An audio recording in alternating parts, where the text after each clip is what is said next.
Hello and welcome everybody to the SMITE Challenger Circuit Playoffs. It's going to be an action-packed week filled with some great games coming from the next level of SMITE competition. Aggro joined by special guest for this week, Trelly Relly, to introduce the day for you. And we're kicking it off in Europe, which should be a lot of fun. As remember, these are the top teams from the SMITE Challenger Circuit and, at least in Europe here, the top team from the SMITE Open Circuit, as we had a little bit of an upset, but we'll get into that in just a minute. All playing for the chance to go to the World Championships and play against some of the best teams in the world. As I mentioned, Aggro joined by Trelly. Trelly, happy to have you along, man. Thank you so much. It's definitely very exciting. I mean, you get to see these teams that, they get to actually compete at the pro level, and you think, maybe they can, maybe they can't. But there's a lot of these players that have been in the pro league, and they have been able to perform, and some of them even won. So it's very exciting to see. Absolutely. A lot of big name power in the SEC these days. If you haven't been tuning in, you've been missing out. But good news, we actually have some live LAN matches coming later today. Of course, we cannot have the European players here because of circumstances that I'm sure you all understand. But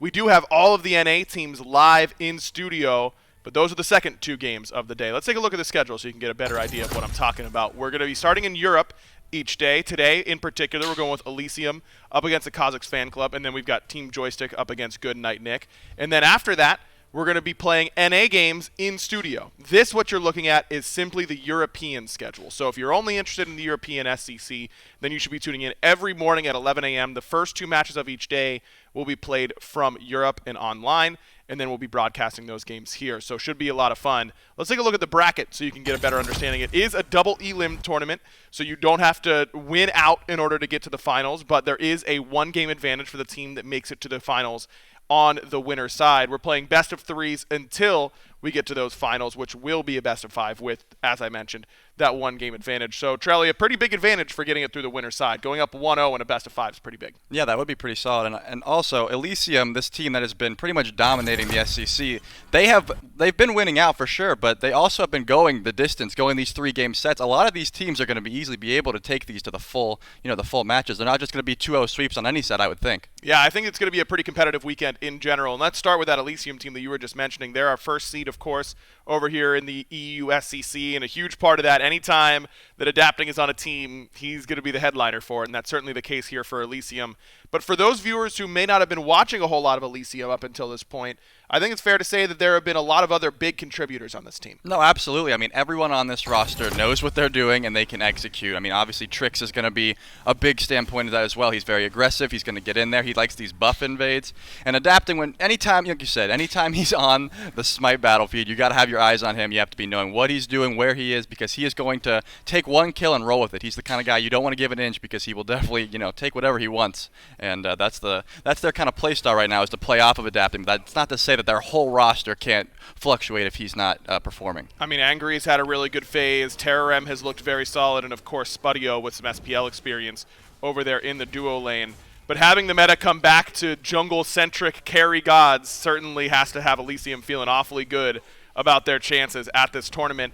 It is worth noting that we are not playing on the current patch that just went live on Tuesday, because, of course, the players haven't had an opportunity to practice on that a whole lot, so it will be the map that you've been used to over the last few months. And I think that with the meta going the way that it is, that has got to favor Elysium pretty heavily. Of course. I mean, right now, anyone who's played SMITE in the past couple weeks know that jungle is very potent right now. This mace tree, this Heartseeker tree as well, they're very strong. So, I mean, obviously Adapting is going to do very well with this. He's going to be able to take these early game items and really roll with it. You don't want to fight him at level 5 unless you're, super ready for it. He's on like a low carry god. So, yeah, he's going to be able to take these items and certainly run with it. But that's not to say that Rapio can't do the same as well. I mean, he's a fantastic jungler as well. Absolutely. Let's take a look at that other side. And there's some familiar names. This team did not compete in the SCC this phase. This is a team that beat out Pandemonium for this spot at this event. And it's going to be the Cozyx fan club. Bevy Monster, Rapio, Gunter, Calvin, and Vaporish Coast. And all of those are names you should recognize if you've been watching the EU SCC. Rapio and Vaporsh Coast, of course, of SCL fame. But Calvin, most recently playing support for Team Joystick, and he really impressed me there. Gunter has been in the league for a long time in the mid lane. This team clearly has a lot of talent. Absolutely. I mean, Rapio is the kind of jungler that, again, same kind of concept, right? If you give him this early lead, he can really control the map. He's going to get that kill. He's going to go over to duo lane, try to get Vaporsh ahead. And even Vaporsh, I like to touch on him a lot because this man has been camped a lot of his career. They like to invade this purple buff. They like to put him behind. And he's still fine. He's never feeding. He's always going even. And he's always getting that farm despite all of these things being thrown at him. So definitely star-studded roster on both sides. Very much looking forward to this duo lane because I think Coast, as you just mentioned, has been a huge part of every team he's ever been on. Success, constantly impressed with his hard carry potential. Lock him up with Calvin, who I think was playing great support play for Team Joystick this phase, and match then up against Trix, Tank, and Spudio. It should be really fun. Yeah, I mean, Trix is fun to watch. I've been saying this a lot, and he does things that you wouldn't really expect. Yeah. And sometimes it works, sometimes it doesn't, but at the very least, it's going to make a play happen. You know, he'll blink into purple buff. You'll be like, wait, is that a really good play? But then here comes Rapio, and now you got an invade, you got a double kill, and now you got a lead roll, and maybe Trix died, but it worked out. And that's the kind of thing that you love to see from these aggressive supports. Yeah, very much willing to go in for the team, and that's going to be what you expect from a guy with the pedigree of Trix Tank. Excited to see what they're going to be going for because this meta, as we mentioned, very much so jungle-centric. In the EU SCC, their picks and bans usually a little bit different than the NA SCC, which is a little bit different than the SPL. So you never really know exactly what you're going to get, but Hell has been a really big contention point in the EU SCC. What are some of those other picks that you think this region seems to really value? Oh, absolutely. The Camazotz is something that both of these junglers like to try to touch on. I mean, if it gets through, they're going to pick it. If it doesn't, I mean, I'm not sure if they're going to keep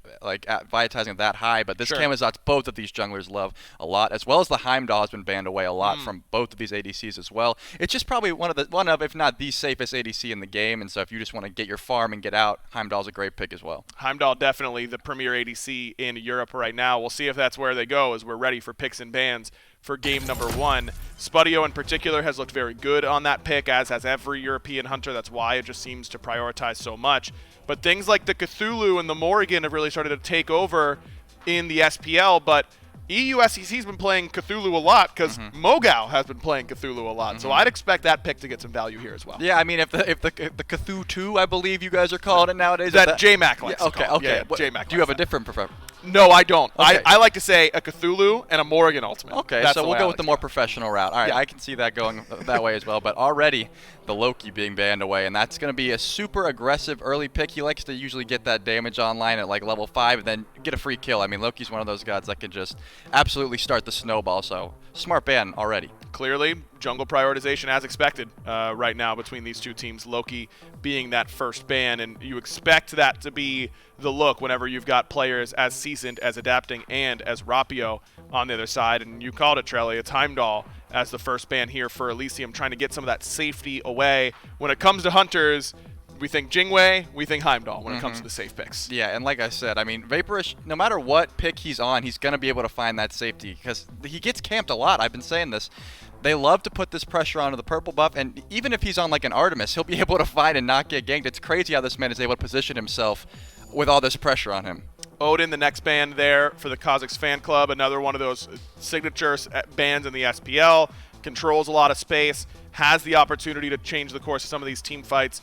But I don't think we see that much Odin prioritization over in Europe, so maybe a little bit surprising to see it prioritized this early. Yeah, definitely not first pick, first ban worthy that I've seen, but I've also seen it even kind of flexed. You know, you see that solo Odin, you don't really get to see the rotations as much, but I've seen jungle Odin played a fair bit in this EU league once those buffs first started coming through, so maybe they're just a little bit worried about that. Anyone can really take Odin and run with it if the comp allows for it. So Sylvanas, the other ban, and supports have been the name of the game in the SPL. Khepri, Geb, Sylvanas, and Yamoja, of course, trying to take some of those top spots. And Yamoja still open, and it hasn't been as dominant, I would say, in this region, but still, Yamoja's just kind of a good god. Like, you're getting value out of that pick basically no matter what. I mean, Yamoja's Yamoja. That's a fair point to say. And the other ban is going to be Geb, which has been a menace ever since the buff to his Cataclysm has come through. So, but yeah, Yamoja, she just spams too late game, and you start getting really irritated. You're like, why didn't we ban her? So just take it off the table. I respect that, and at least, you know, now they know we don't have to deal with that, and especially the River's Rebuke is going to shut off a lot of these picks that are possibly going to be coming through. So just a smart ban all around. And it is the Cthulhu ban for Elysium, so now a lot of damage options left up and available. Plenty of frontline bans between these two teams. Of course, the Loki and the Heimdall, some of those damage dealers that we won't be able to see, but overall, it seems like frontline is the name of the game elsewhere in these bans, and so that leaves open things like the Hell that we see a lot of, and Hell Khepri been very good. Tiamat has started to it's still prioritized in the SPL, but not first pick overall at times. It is going to be the call here for Gunter. Yeah, I can't see Tiamat ever really being a bad pick. You never see like, ooh, they have this character, we shouldn't pick Tiamat. It's just one of those gods where you can snap block it and whatever. It may be not carry, but it'll do what it needs to do, and she's very tanky, obviously. So you just had a lot of utility with that Tiamat pick. It seems like it's always a smart first pick for me. Yeah, and very few counterplay options exactly. to the Tiamat. Yeah, you're not getting counterpicked very often, but maybe a little bit low pressure in that mid lane. Though that hasn't really been too much of a concern. EU a little bit slower paced at times, but Elysium usually the other end of that coin, the fastest team in Europe by a pretty considerable margin. And it seems like they're going that direction right away. The Uller locked in, you'd assume, for Spudio over here in the duo lane. Yeah, I mean, this is kind of what Elysium loves to do, is they love to get that early lead. So Uller, arguably the best level 1, level 2 hunter in the game, so this is really going to give you pressure. I would expect that the Cozyx fan club does not go this route because, again, I think that Vaporish is so confident and so has such a deep god pool, they don't really need to prioritize that ADC pick, but maybe they don't want to get a banned away here, so there's plenty of options they have, but that Uller is going to bring a lot of pressure into that duo lane. And Nike has seen unreasonable amounts of success, it feels like, both at the SPL, SEC level. This god has been really, really strong, so Elysium locked that in pretty highly, assuming for Terrorem over there in the solo lane. As it's Ho Yi very early in the Kamazats that you were mentioning for the jungler in Rapio, but Ho Yi is a god that people are starting to meme a little bit in the SPL. That people keep picking him, he keeps losing. How strong do you think Ho Yi is? I still think Ho Yi has all the utility you would want right now in this meta. I mean, if you can start a mate, you could start Crusher, you could start any sort of that mage tree and really get the value out of his Ricochet. His ult is going to be chunking. I mean, I think Ho Yi's a great option to go against this Uller. Maybe you're not going to fight him early. Level 5, you have a great 1v1 opportunity if you need to take it, and he's quite safe. So I like that they got him on something that's going to be careful. If this is going to go to the duo lane, I think this is a great pick. Yeah, I think so too. I think Ho Yi definitely been maybe getting some blame that shouldn't be going to him. Should have won some games, but just didn't end up working out. And it's the Morrigan locked in for Angry in the mid lane. We talked about the Morrigan and the Cthulhu combination, but the Morrigan and Nike kind of equally annoying. That's two gods that are very, very difficult to kill, and whenever she can get a Nike shield herself, makes her even that much harder. Yeah, I mean, the Morrigan, what you want to do with that character is obviously you want to pressure her when her ult's down, but if she can get full cooldown early, and if you dive her and she turns into a Nike with a Nike shield, I mean, that's just going to shut down your whole dive, so definitely smart. You have a lot more transformations that you could go. The Kamazot is also a good one, bad out of hell, make sure that you can just get out of there, so I'm loving the Morgan pick. It's safe, it's got a lot of great transformations, it works. And it can play to that early game identity even that we were just talking about for this Elysium team that sometimes like turn up the heat a little bit earlier than other teams in this region. But it is worth noting that this Cozyx fan club squad has not been playing in the SEC during this phase. They're an SOC team that earned the right to be here. So maybe they've been playing early game stomp comps and we just haven't seen them on the official broadcast. Yeah, that's fair. Maybe they've been working on something that we haven't seen behind the scenes and it's about to stomp Elysium in their tracks. We'll see. There's going to be a Wheelix locked in. Only one knockup that we see those far, but hey, let's be honest. Adapting's going to find those blink charges wherever he needs them, so he can make that pressure. And again, that's that god that you don't want to fight at level 2. Yeah, Wheelix is going to definitely win those trades. So absolutely. Early pressure and only one knockup for Elysium, but how about 3 jumps on the other side, including one in Ho Yi that doesn't have any CC immunity. Got to use those beads every time. Looking really strong, and interestingly enough, Calvin picks Bacchus into the Ewilix. It's possible that Calvin's saying, you know, we have a lot of leaps on this team. Maybe I should, as the support, I should take that Ewilix for you guys. If that's the way to go, if you do pull that Bacchus in, he does get a free intoxicate on everyone around him. So I could see maybe this is the bait. You know, pull the Bacchus in.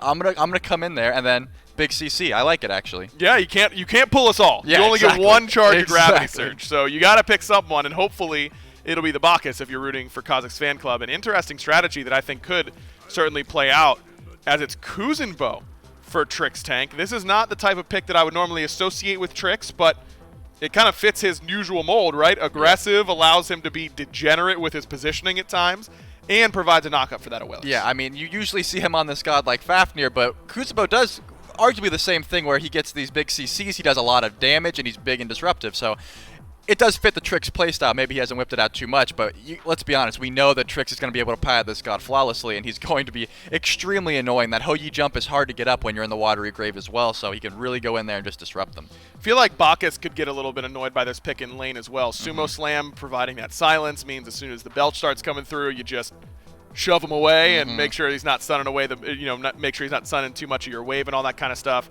Overall, a very aggressive composition from Elysium. This comp does not seem to scale particularly well to me, but boy, do they kill you early. Yeah, I mean, if this game does go to that late game, I think it's going to be very difficult for them to find it. But if Elysium plays their game, if they play their style, I mean, you're looking at maybe a 10k gold lead at FG if Cozyx Fan Club doesn't come up with something to stop that aggression. Yeah, how do you think they do stop that aggression? Where do you think Cozyx Fan Club can actually take the fight to Elysium? I mean, I would say playing off of solo is a great place to start. The King Arthur Camazotz matchup is pretty sick. And Nike, while she does have a lot of damage, once she gets level 5, if you could maybe get that invade on the blue buff before she hits 5, that's a great kill opportunity. But try to avoid that 2v2 in mid. I can't see Morgan and a Wheelix that burst off the mark. Is that level 2 fight into level 5 is not going to be too great. So I would say the pressure in mid is not your best play. It is worth noting that this Cozyx Fan Club team, despite not being in the SCC, has plenty of veteran experience. Vaporish, Coast, and Rapio have been playing against Adapting for a long time at this point. How much do you think that factors into a match like this? I mean, they're used to it at this point. Like I said, I've seen these sets where they take a game off of Elysium, way back when they were formerly like the Snake Hunters or something, I believe was their name. Yeah, so they have the experience. They know how he plays. Will they come? Will they bring it? Will they be able to shut it down? I'm sure they've done it before. Yeah, they certainly can. Do you think this Elysium composition needs to get ahead?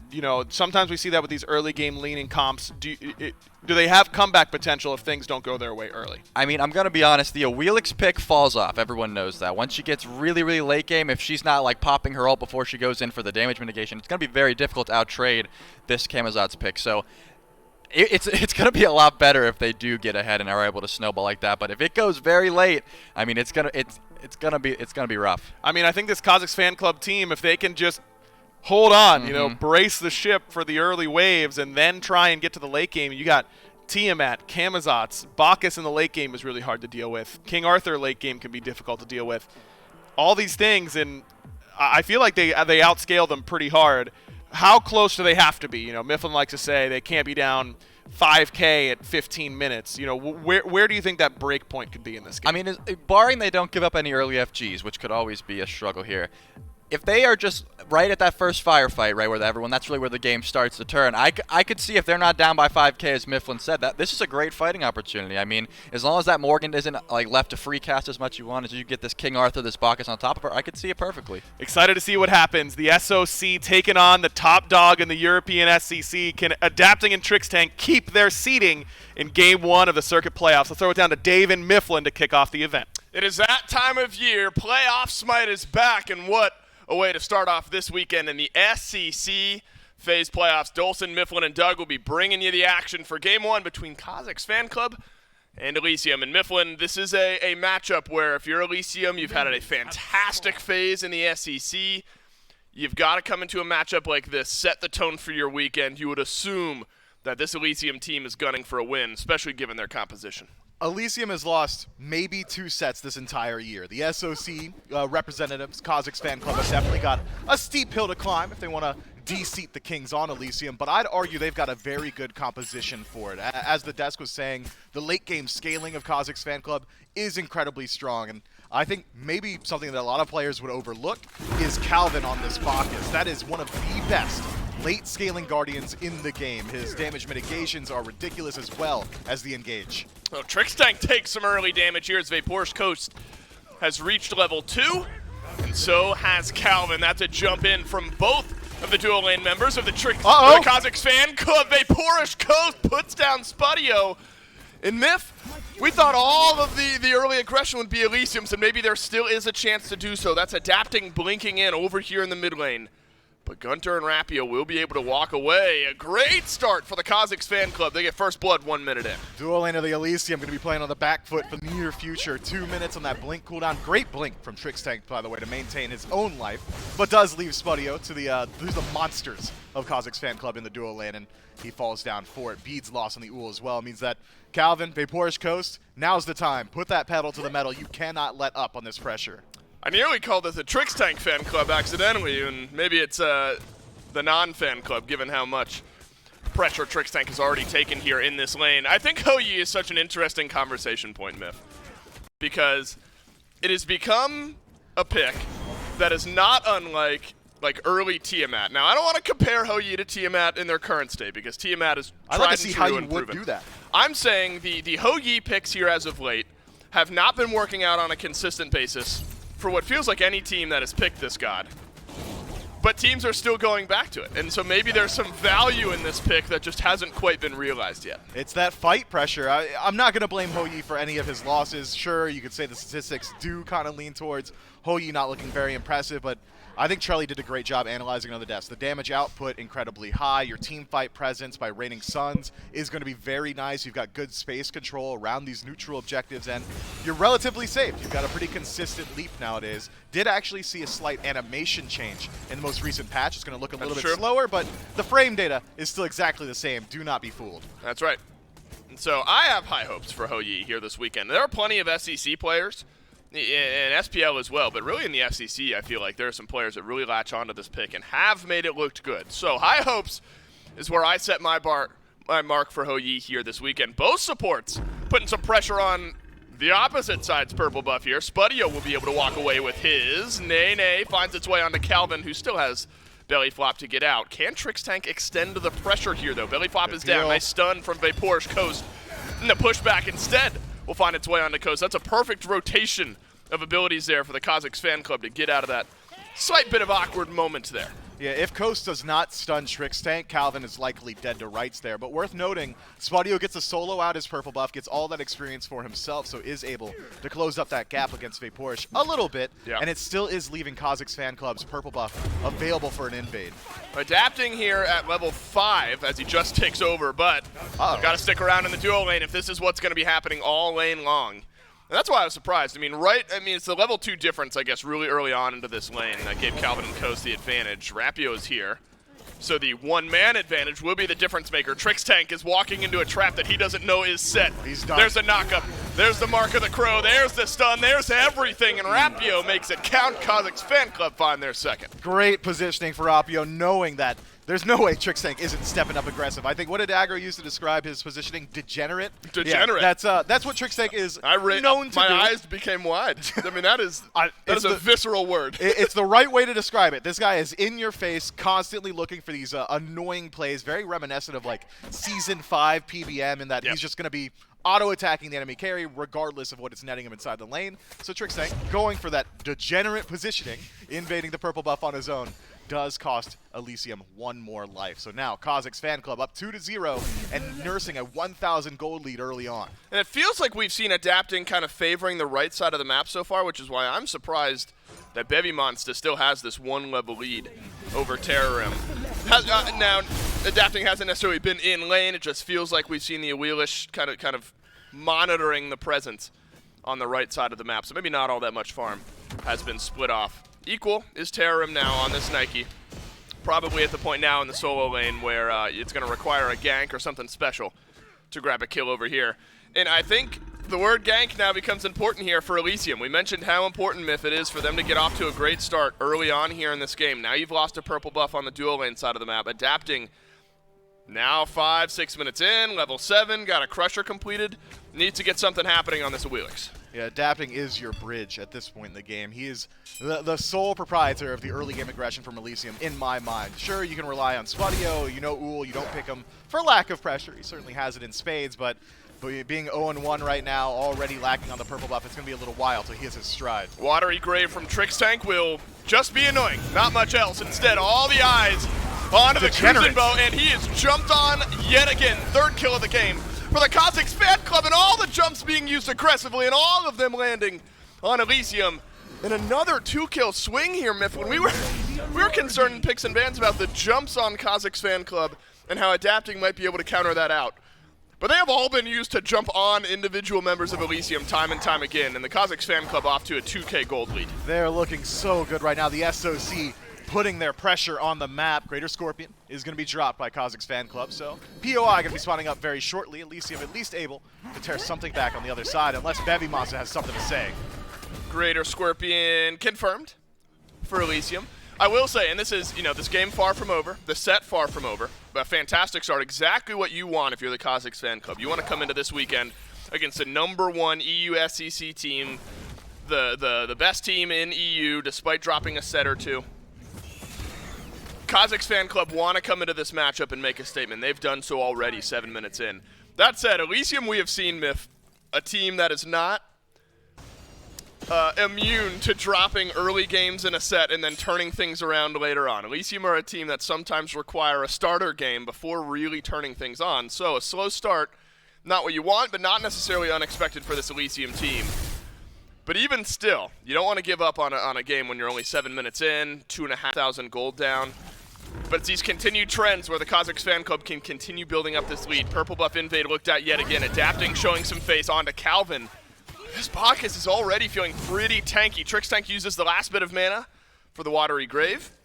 And Calvin loses 10% of his HP and walks out. Take a peek at the level deficit. Spudio off of soloing yet another purple, finally ticking over to level 8, whereas Vaporish Coast is comfortably within level 9. That's why we're seeing Elysium try and shift Adapting's attention over towards this dual lane. Yeah. Somebody needs to bail out this Ull. This Ull is one of your late game win conditions. He's one of the best scalers on Elysium's side, and it's going to help you out a lot around these gold trees. But as of now, level 8, pretty far down, going for a traditionally mage-style build. He's not the biggest asset you've got now. No, Vaporish Coast on the other side is what feels like the biggest asset for this Cozyx Fan Club team. 202 on the Hou-Yi. Gold Fury started. That's an early ultimate, so if Spudio is able to get in range, which he's not, there might have been steal potential. Finally, something for Elysium happening. Everyone from Cozyx Fan Club outside of Bevy Monster shows face on left, and an overextended King Arthur on right gives Elysium the slightest downtick of gold you could ever see in this game. 3,000 gold in the lead on the Cozyx Fan Club, and that's just smart, playing around where your lead is on the map. It is, but Elysium do trade out the Gold Fury for that. I mean, you've got your pick, you're finally on the board, but that gold lead that was 2,000 has now extended to 3. The Fan Club are playing around their lead. Oh, yeah, okay. Cozyx Fan Club doing a great job. This dual lane certainly putting a lot of pressure on the map. Elysium, they've got to slow this bleed, and they got to slow it down somewhere. They can either try and position a little bit more passively on the map, looking at you, Trixtank, or you could try and maybe shift your attention over towards this soul lane. King Arthur, a little bit less safe than Nike at this point. Wheelish should be able to find a little bit of pressure over there, but as of now, feels like Elysium just kind of have to spin their wheels and wait for Cozyx Fan Club to make a mistake. I mean, in the Death set this up, we're asking the question, kind of assuming, to be honest, that Elysium were going to get out to this great start. Say we get to FG time, what's an acceptable gold deficit to feel okay? And 5K, 10K, those numbers have been thrown out. Cozyx Fan Club are now playing with house money. They don't want to let off the gas at all because Elysium still in a power point here in this game where this gold lead not out of control enough that Elysium won't be able to bring it back. But it feels like Myth. It's a gray area decision where if you want to keep pushing this lead if you're the Cozyx Fan Club, right? But you probably also still have to respect the early game potential of this Elysium draft. You don't want to give up too much. A chance for Trixtank to make something happen in mid. Adapting, uses Gravity Surge, but beads used by Gunter. Watery Grave on the other end, and Adapting has made it happen in the mid lane alongside Trixtank. And now this Tiamat falls for the first time this game. That'll give Angry some free farm time to maybe grab a lead. And now Gunter with no beads has to be worried about subsequent engages from Adapting going forward, as Bevy Monster is able to strip away the back camps. Turam, despite his best efforts, was not able to confirm those for himself. But Gunter, who had been allowed to free farm for the last 10 minutes, now realizes, okay, I've got a target on my back. Adapting seems to think this is one of his best places to gank, and Gunter's right to decide that. This Wheelish could very easily just set up camp inside mid and say, hey, good luck. I think Miffs, it's got to feel good for Trixtank that finally something pays off, right? Because we've seen that attempted play a couple of times, and Trixtank has died for it a couple of times. So finally on this cruising boat getting something happening for your team. Might be a little bit of a spark for Trix Tank moving forward. 80 seconds away from having that blink back off of cooldown. So maybe that's when you see the play happen again. Oracle's not split, so a small moment there where Rapio on the 102 Kamazot's able to grab the advantage on the left side of the map. Transcendence picked up here for Rapio, Miff, so you go Crusher early on, as Vapor's Coast has done as well, and then immediately into the Transcendence. And so a little bit of time spent farming here will end up being a pretty large power spike for this Kamazot's, and Trelly and Aggro on the desk both highlighted how difficult it's going to be to scrap with this Kamazot's in the late game. And he's gone for a scaling style build. Seems like Rapio says, hey, I'm not worried about this point of the game as Vapor's Coast leaps in aggressive, puts a little bit of damage in, and this is something he's been doing for actually 5 years. I can remember back in the console days, Vapor's Coast would jump on me and drop a taunt 20 times. And drop it's hard a to deal with penta. it. Yeah, drop a... Okay, well, you didn't have to bring that one up, okay? I feel like we have to. Here's do the thing. you? Here's the thing, and I don't want to get too far off base here, but Okay. it feels like Vapor's Coast and talking about him pentaing you is just two things that have to happen hand in hand, and so we've already checked that box here for this set. We don't have to do it anymore. Thank you. We've gotten it done 12 minutes into game one, so no matter what happens, we won't talk about Vapor's Coast getting a penta on you Again, huh? at all as the game goes on.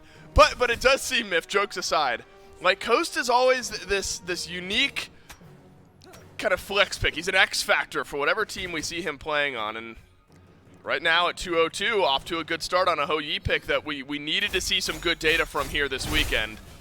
And so with Crusher, Aussie online, something else into that same tree, tier 2 item.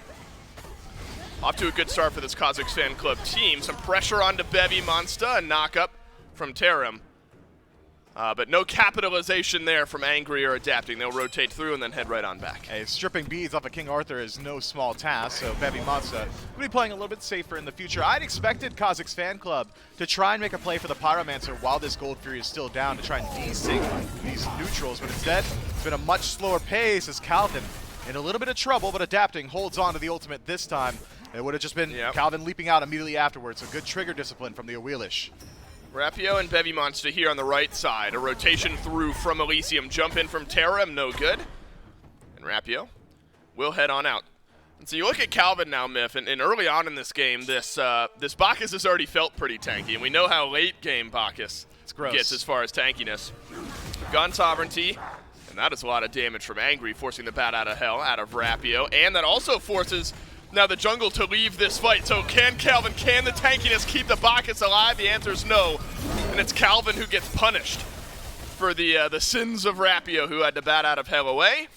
And Elysium, Miff, yet again, pulling back a kill, but hasn't been enough. It's still been a steady 3,000 gold lead for Cozyx Fan Club. The gold has not gone down at all, despite the recent picks being for Elysium. Experience, though, has seen a downward trend for Cozyx Fan Club, and at this point of the game, 14 minutes in, gold still certainly impactful, but I'd argue experience a little bit more so. And taking a peek at Elysium, we got a one-level lead in mid for Angry, sitting comfortably on this Morrigan. You've got a one-level lead in support as well, and then the majority of experience for the Cozyx Fan Club is inside of the Soul lane as well as the duo lane for Vaporish Coast. So, with the Gold Fury respawning, Oni Fury now available, Vaporish Coast and the rest of Cozyx Fan Club can, again, play around that lead in the duo.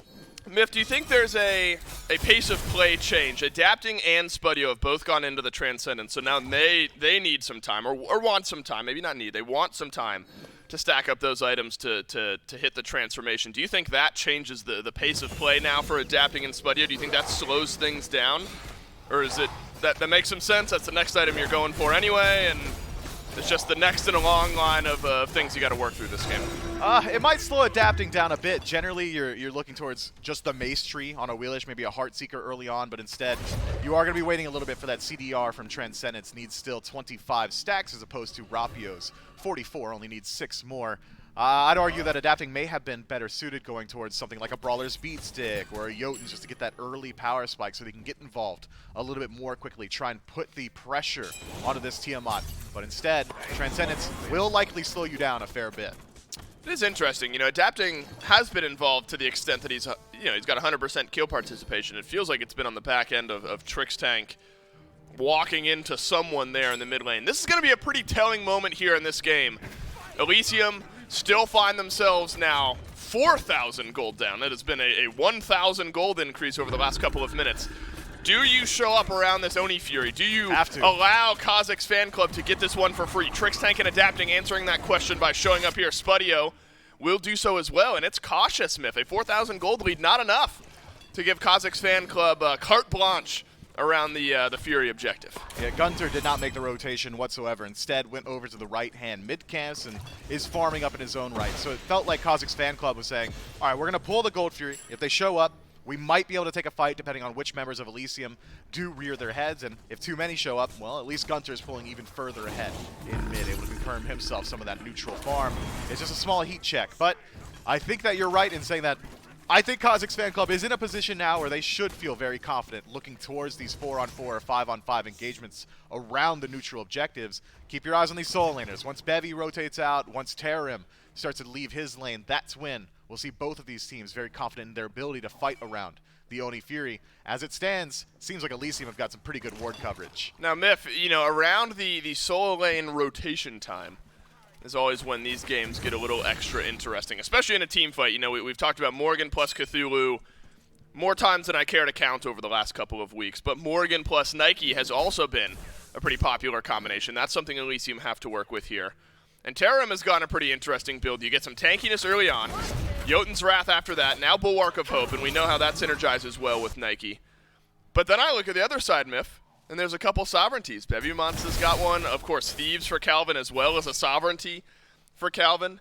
Feels like this physical, or not this, the physical DPS dealers for Elysium are going to have a little extra difficulty killing off some of these priority targets, given the item prioritization of the Cozyx Fan Club. Yeah, Sovereignty stack is, in particular, just really good against gods like a Wheelish and Ul, both gods that want to burst you off the initial engagement. It's Gravity Surge into Feather Step, please die. It's Axe into every single one of your bow stands, please die. And with these builds, they're not dying. Rapio blinks into the backline. Spudio and Rapio dueling things out here as the Oni Fury looked at by Trix Tank, who will not steal it away. And there might be a kill on a Spudio on the other end as well. Angry looking for the stun, doesn't get it. Terror, or Trix Tank rather, running on out. Rapio ends up falling, so it's a 1-for-1 trade for the Cozyx Fan Club, able to grab the Oni Fury. And Spudio somehow survives everything, and it's only Trix Tank who goes down. Unfortunate from Angry whiffing his stun onto Rapio. Would have made it a lot easier for him to re-engage the fight with the rest of his team and maybe punish Cozyx Fan Club for sticking around after the objective. But instead, it's the Order team coming out head and shoulders above. Just 1-for-1 trade, sure. You're not too upset about it. I mean, it is support for jungle, which is not ideal, but finding the objective a little bit more important. But again, it's that same trend we've seen throughout the entirety of this game. Despite Cozyx Fan Club extending their gold lead, pushing it further and further, it's this experience that has remained completely even. I think it's double digits separating these two squads in that department, but as the clock ticks onward, as we rapidly approach that 20-25 minute mark, the experience means less and less, and it becomes all about the gold. And when it's about gold, Cozyx Fan Club have so much more. They do. 4K right now, and it's been a steady climb. It was stalled out at 3K for a little while, despite Elysium getting some kills back. Slowly grown up another 1,000 or so over the last few minutes. And that is not where Elysium want to be. You figure this was a team comp where they're going to be fighting from ahead, and that's going to be where their power comes from here in this game. And it's been anything but. The Cozyx Fan Club have been off to a great start, and it's all flowed through what feels like the duo lane here. And so this is going to be a real big test, Myth, for Ho Yi in these team fights. Plenty of conversation around the pick. Is it good? Is it bad? Is it worthwhile? Things like that. It's been worth it, of course, for Cozyx Fan Club early in this game. But the team fight potential, and really maybe, Myth, it's adapting versus Vaporish Coast that becomes pretty important. The ability for adapting to maybe pick off this Ho Yi. Angry as well, depending on how you want to play these fights as Morgan. Vaporish Coast, I think, becomes the pivot point here in this game, and Ho Yi specifically. Big power spike for him there as dominance gets completed. I will say, I do agree with the Adapting that Cozyx Fan Club does have superior late-game scaling, but I don't think Elysium has poor scaling. Sure. Ul, gonna one-shot just about anybody. His damage output, absolutely nutty. That's why he's permanently banned or first picked in the SPL. Angry as well is going to find some of that one-shot potential, especially considering this early Polynomicon pickup and has great transformations, which is why we see Cozyx Fan Club putting a lot of pressure on the early. Trix Tank working on the Pyro, but still gets secured by the Cozyx fan club. Adapting is just taking so much damage from Gunter there in the mid lane. Angry did as well. Trix Tank blinks in. The degeneracy doesn't quite pay off this time for Trix Tank. Looking for it, doesn't get it. But reaching level 12 a few minutes ago, gets the Thorns for the Kuzenbo. It's a lot of reflect damage. Terram has it as well. So you can see some avenues back into this game. The pain points for the Cozyx fan club.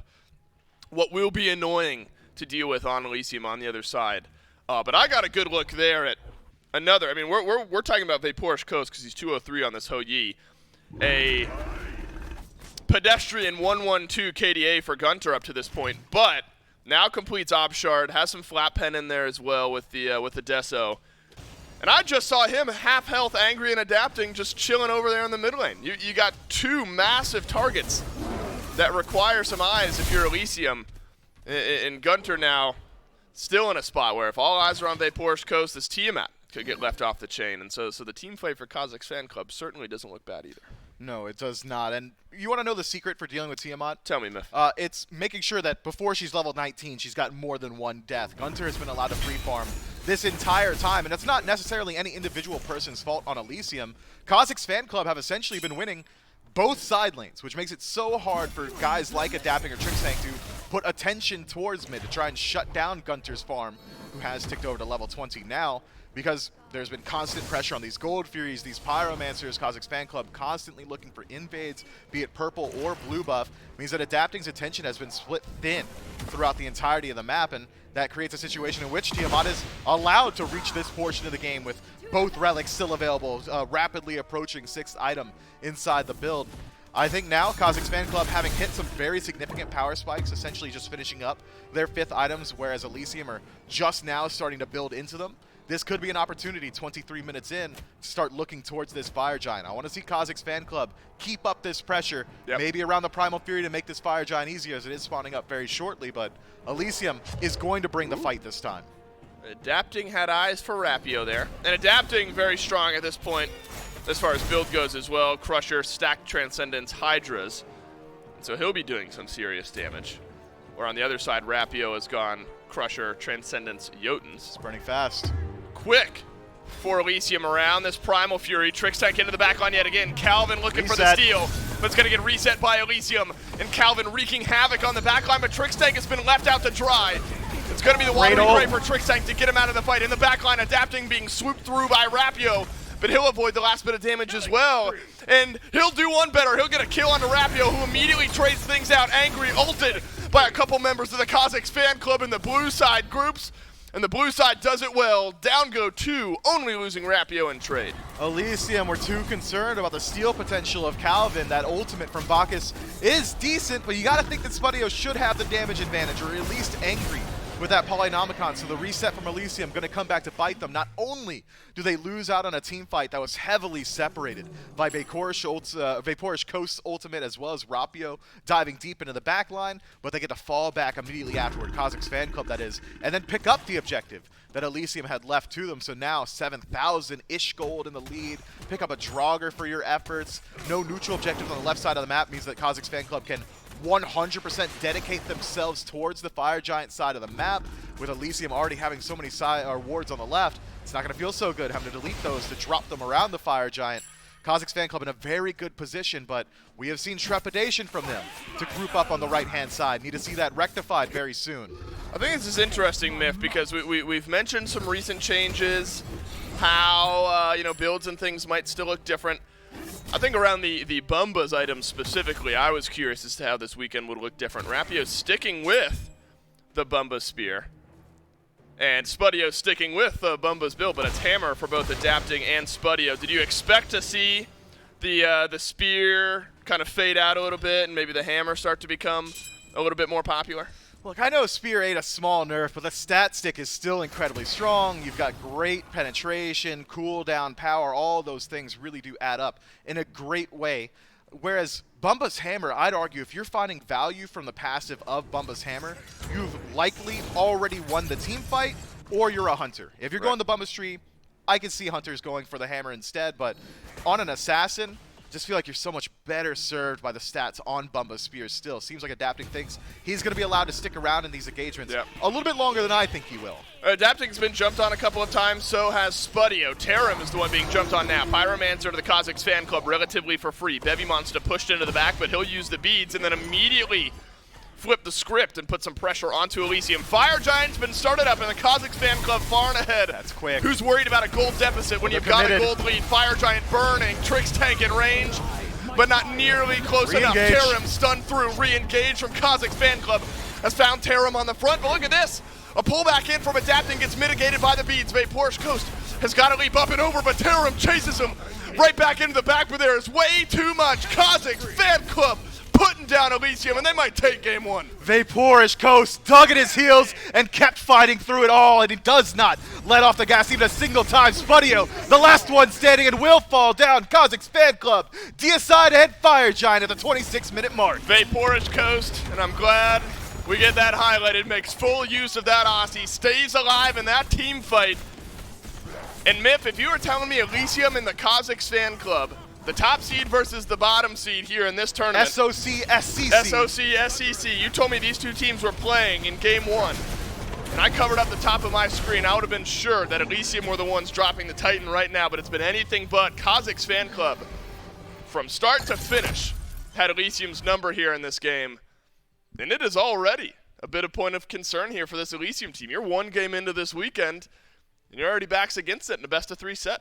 And Dave, my concern from Elysium going forward is that was not comp diff. It wasn't necessarily team fights going bad. It wasn't poor engagements from Elysium. That was individual mechanical play in every single lane that netted the dub for Cozyx fan club. It was the dual lane finding pressure from minute 0 and running with it from there. Absolutely. Vaporish Coast steps up. Big Cozyx fan club.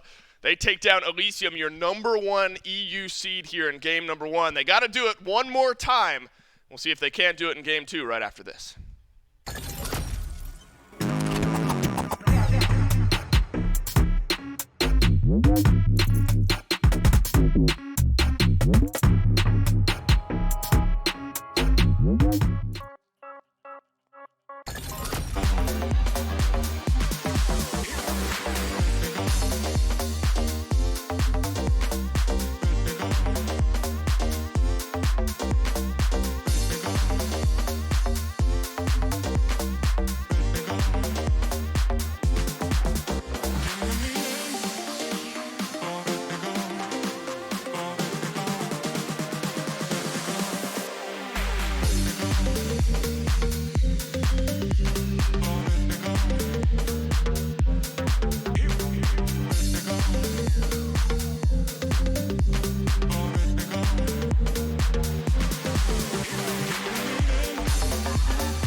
Don't force me out of bed in your society. Don't push me down the road you're playing down.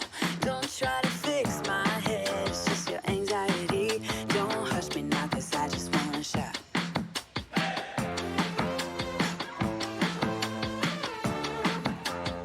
Don't make me dance to the tune that you're humming. No, my body don't move like that.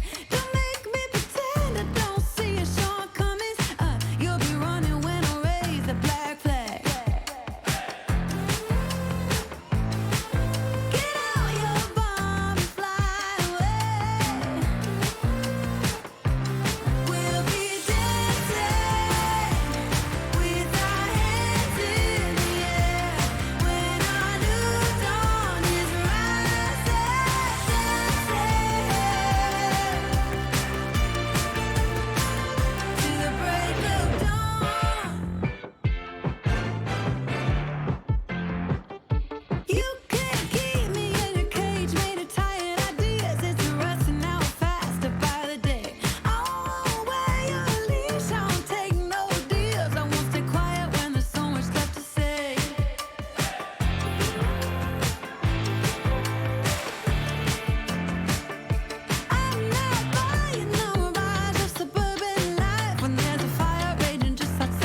That's right, everybody. The hi-rez showcase is right around the corner. We're getting, it's all fall vibes here on the desk right now, but winter's right around the corner, and with it, of course, brings the SMITE World Championship and the hi-rez showcase January 6th through the 9th. Make sure you're getting ready and prepared for that. More information, of course, smitegame.com is the place to go for all that kind of stuff. Very, very excited. And these teams playing for the opportunity to go and play at that SMITE World Championship, and all of a sudden, we thought Elysium was going to be a lock coming out of Europe, but Charlie, after Game 1, it's the Cozyx fan club who come with a Game 1 victory. Yeah, I mean, like I said, if you have just been tuning in like today, you haven't been watching these guys before, you've been saying, who are these guys? They're beating Adapting, they're beating Trix Tank. I've heard of all these guys, but I haven't seen the other ones.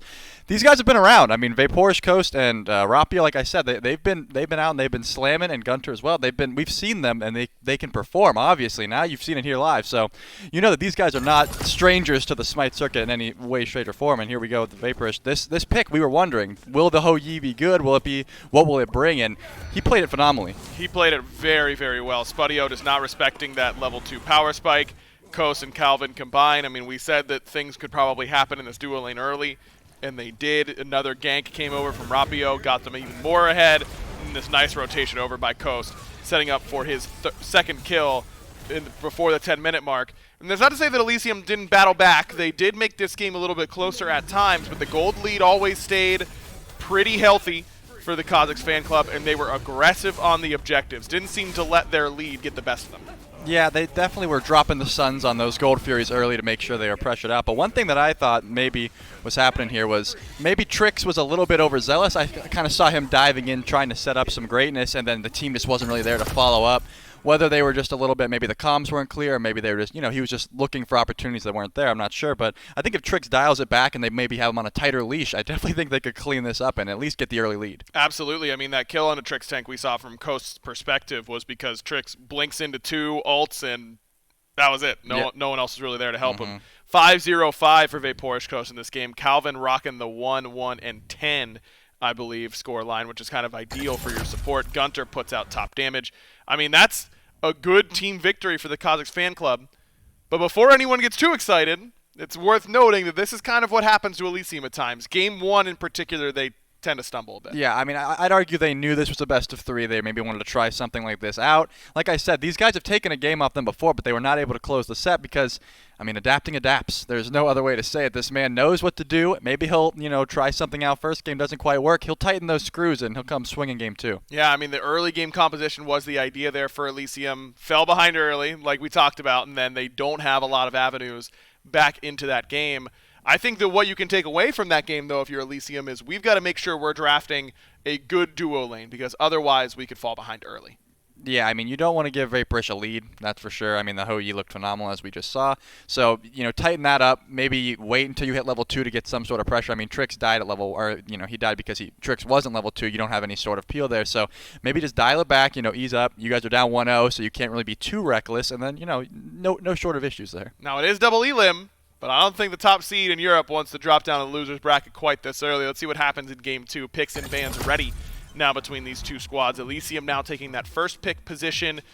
I mean, you've got good options overall here in the first pick, but still seems like they've got to try and switch it up a little bit. Yeah, I mean, I would argue the Tiamat is one of those things that even though it wasn't like that big of a highlight point, it was still very annoying to deal with. Maybe that's something they want to try to prioritize or at least get rid of.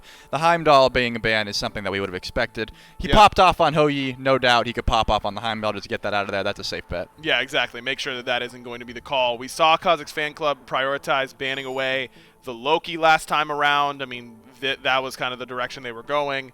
Feels like keeping them off of some of these mid to late game picks might be the call, because if Elysium's going to go early game and then we're still going to beat them early game, then as long as we don't give them these great picks later on, that could be the look. And it seems like Elysium is doing exactly what we recommended. They're hitting them in the duo lane. The Vanis, the Heimdall, trying to shut these guys down, because if you can't get your duo lane to take off, I mean, Trix, like I said, he was very much behind. He was still creating pressure. He's creating space, but it just wasn't working. Maybe one more item and those plays go differently. So let's try to get them a little bit more gold, try to get them a little ahead of time and see if that works out. I like the idea, and it's a Tiamat ban from Elysium. This was the first pick for Cozyx last time around, but even with Elysium in that first pick position, they ban away the Tiamat. I think that's always telling, Charlie, whenever a team bans a god when they're in first pick, that other teams are first picking. That tells me that they either don't play it very well or don't like it very much, and I think both those things are pretty important. Yeah, I mean, Tiamat's one of those characters that if you're not really utilizing her air stance and the ground stance fluently, it's not going to work out. If you don't feel like you're on point today with the Tiamat, I mean, ban it away because we know the Gunter can pilot it. So let's just let's let that go. Or angry, sorry. That's all right. Interesting that it's actually an Uller ban instead of Cthulhu in this slot because they just beat Uller. Yeah. In that duo lane, that leaves open the Cthulhu first pick. I mean, the Cthulhu, we've seen it move mountains at this point, so maybe this would have been a better contention point to ban out, but they think they've got something to do with it. I mean, I don't know. This Cthulhu pick brings a lot. It brings a lot. I agree, and we know Angry's willing to go towards that Morrigan. Now I think this puts some pressure on Cozyx fan club to maybe take that away, and they do with the very first overall pick. Gunter very strong on that Tiamat, now has to change pace pretty aggressively. The Morrigan, very different than your traditional mid lane mage. Yeah, I mean, you expect the mages to be very squishy. You can dive them quite easily. Not many mages you can dive and they turn into a Cthulhu. So that is going to be something that they definitely have to watch out for. It's not going to just be a pushover. No, got to be ready for that big, beefy transformation that could potentially come through alongside it. And it's Camazotz right away for Rapio. You mentioned this is a pick that you think that these two junglers will contest. It has been the first jungler off the board in both games so far. And I like it because it is a good transformation for the Morrigan, but it also has a pretty good matchup into the Morrigan. So you can track her in that stealth with that Screech, but take it away, make sure that isn't an option. Still, Adapting's going to get a pretty good pick, which is that Loki. Yeah, I mean, he felt good on the Loki. They banned it away from him in the first game, so now he's able to whip it out, and they have a double Guardian comp they might be going for, which will create a lot more space. I feel like Adapting had some trouble going in there because it was just tricks. Now, you got the Dharmic Pillars and the Cthulhu Ult. Maybe Loki can find some more picks. You were talking about maybe reining tricks in a little bit. Giving him Ganesh reins him in because that god can't go in first ever. Exactly. Right? I mean, he just gets blown up. So you stick tricks on a god whose only tools are peel. Maybe he won't get in there too early. Yeah, I mean, you got to stay back and you got to silence, you got to peel for your squad. So there's gonna be no blinking in and watery graves for tricks this game, and I think that's already a big improvement from the last game. So I like it. Take the agency out of his hands. I love it. Amaterasu in the top 3. I mean, this is a god that we have not seen very much. Remember, they are playing on the old patch, so Ama has not received her buff. So you just are a god that we don't see very much of, but still brings great teamfight presence. The ultimate's still good. Her auras are great, but we don't see her that much. Why do you think they top 3 her here? Maybe the idea here is to hit that Cthulhu 3 times, get the passive, that sort of thing. I can't really grasp why this Amaterasu is so highly picked. At the very least, you could have grabbed something else and picked her later because Lord knows they weren't going to ban it away. But maybe this is a really sick Cthulhu counter that they've been working out, and that's why they didn't ban it. This could be the opportunity. You auto him a couple times now. He's taken more damage, and that could certainly work out if that's their plan. I mean, giving your team a damage aura to try and take down the Cthulhu could certainly be pretty solid. Also, a good Morrigan transformation for what it's worth. Ho Yi, the ban from the Cozyx fan club, a god that they played last time around and that Coast looked very good on. And then the Soul taken away because that the back line is what needs to be locked in here still for Elysium. They kind of split the difference between an ADC and a character who can go mid or play ADC. Right. I mean, the Soul just brings so much. She has a crazy burst, but also that auto attack shred. You could go either way there, and the Fafnir is going to be the option here, and that's a great pressure in the duo lane. This is what they were trying to shut down with these bans here. You got Ymir, you got Sylvanas, the Heim, even Chernobog. A lot of duo lane bans here, but you left open Fafnir. That's going to be a strong pick. Yeah, Fafnir pretty solid. Maybe not as much kill potential as some of the other supports in the early game, but still very, very good as it's Hachiman, the lock-in this time for Spudio, trying to get away from someone like the Amaterasu. And now it's an Aphrodite hover. This is a composition that the Tartarus Titans have run recently, and they lock it. So now Afro Cthulhu, really, really difficult to kill. Yeah, I'm not looking forward to watching this one play out at all. The Afro Cthulhu, the Afro Loki, there's a lot of different options here. I mean, if this game does go to that point where Loki can get that Bumba's Hammer online if he needs to, there's just infinite damage possibilities there as well as crazy peel. The Fafnir does have a good option here, though, to bust his teammate, give him that attack speed buff, and they could shred down these tanks as well. I could see a lot of options here, but the Susanoo is going to be the choice. So no traditional hunter for Cozyx fan club. Charlie, what usually kills Cthulhu the best? Kin size, stuff like that. Yeah, traditional hunter stuff. Yeah, interesting that they decided to go this way. Wouldn't build on any of these characters. Maybe the Ama. All right, if we're seeing chin size Ama, then I'm checking out early in this event, bro. I can't handle it. I mean, Assassin dual lane has been very popular in the SPL. Set more than any other character. Set neither picked nor banned in this game, by the way. Susano, I assume, going ADC. How do you think that matches up against the Hachiman? I mean, against a Hachi, it's great, right? If you're able to get that 3 on, you can't horse away. He's going to follow you no matter what. He has crazy burst, but his early game clear, it's not great. And Fafnir not even that good as well. You could pretty much block that hammer no matter what. So if we're going for dual lane matchups alone, I got to give it to Elysium. We'll see what happens. Elysium now all of a sudden backs against the wall early, in danger of falling to the loser's bracket. Let's see what happens in game 2. Yeah, but it feels like that's where this Elysium team likes to be. A team in, 4 games that they've lost all year long. Myth. I feel like 2 or 3 of those have been in game 1, and they ended up taking the next 2 games.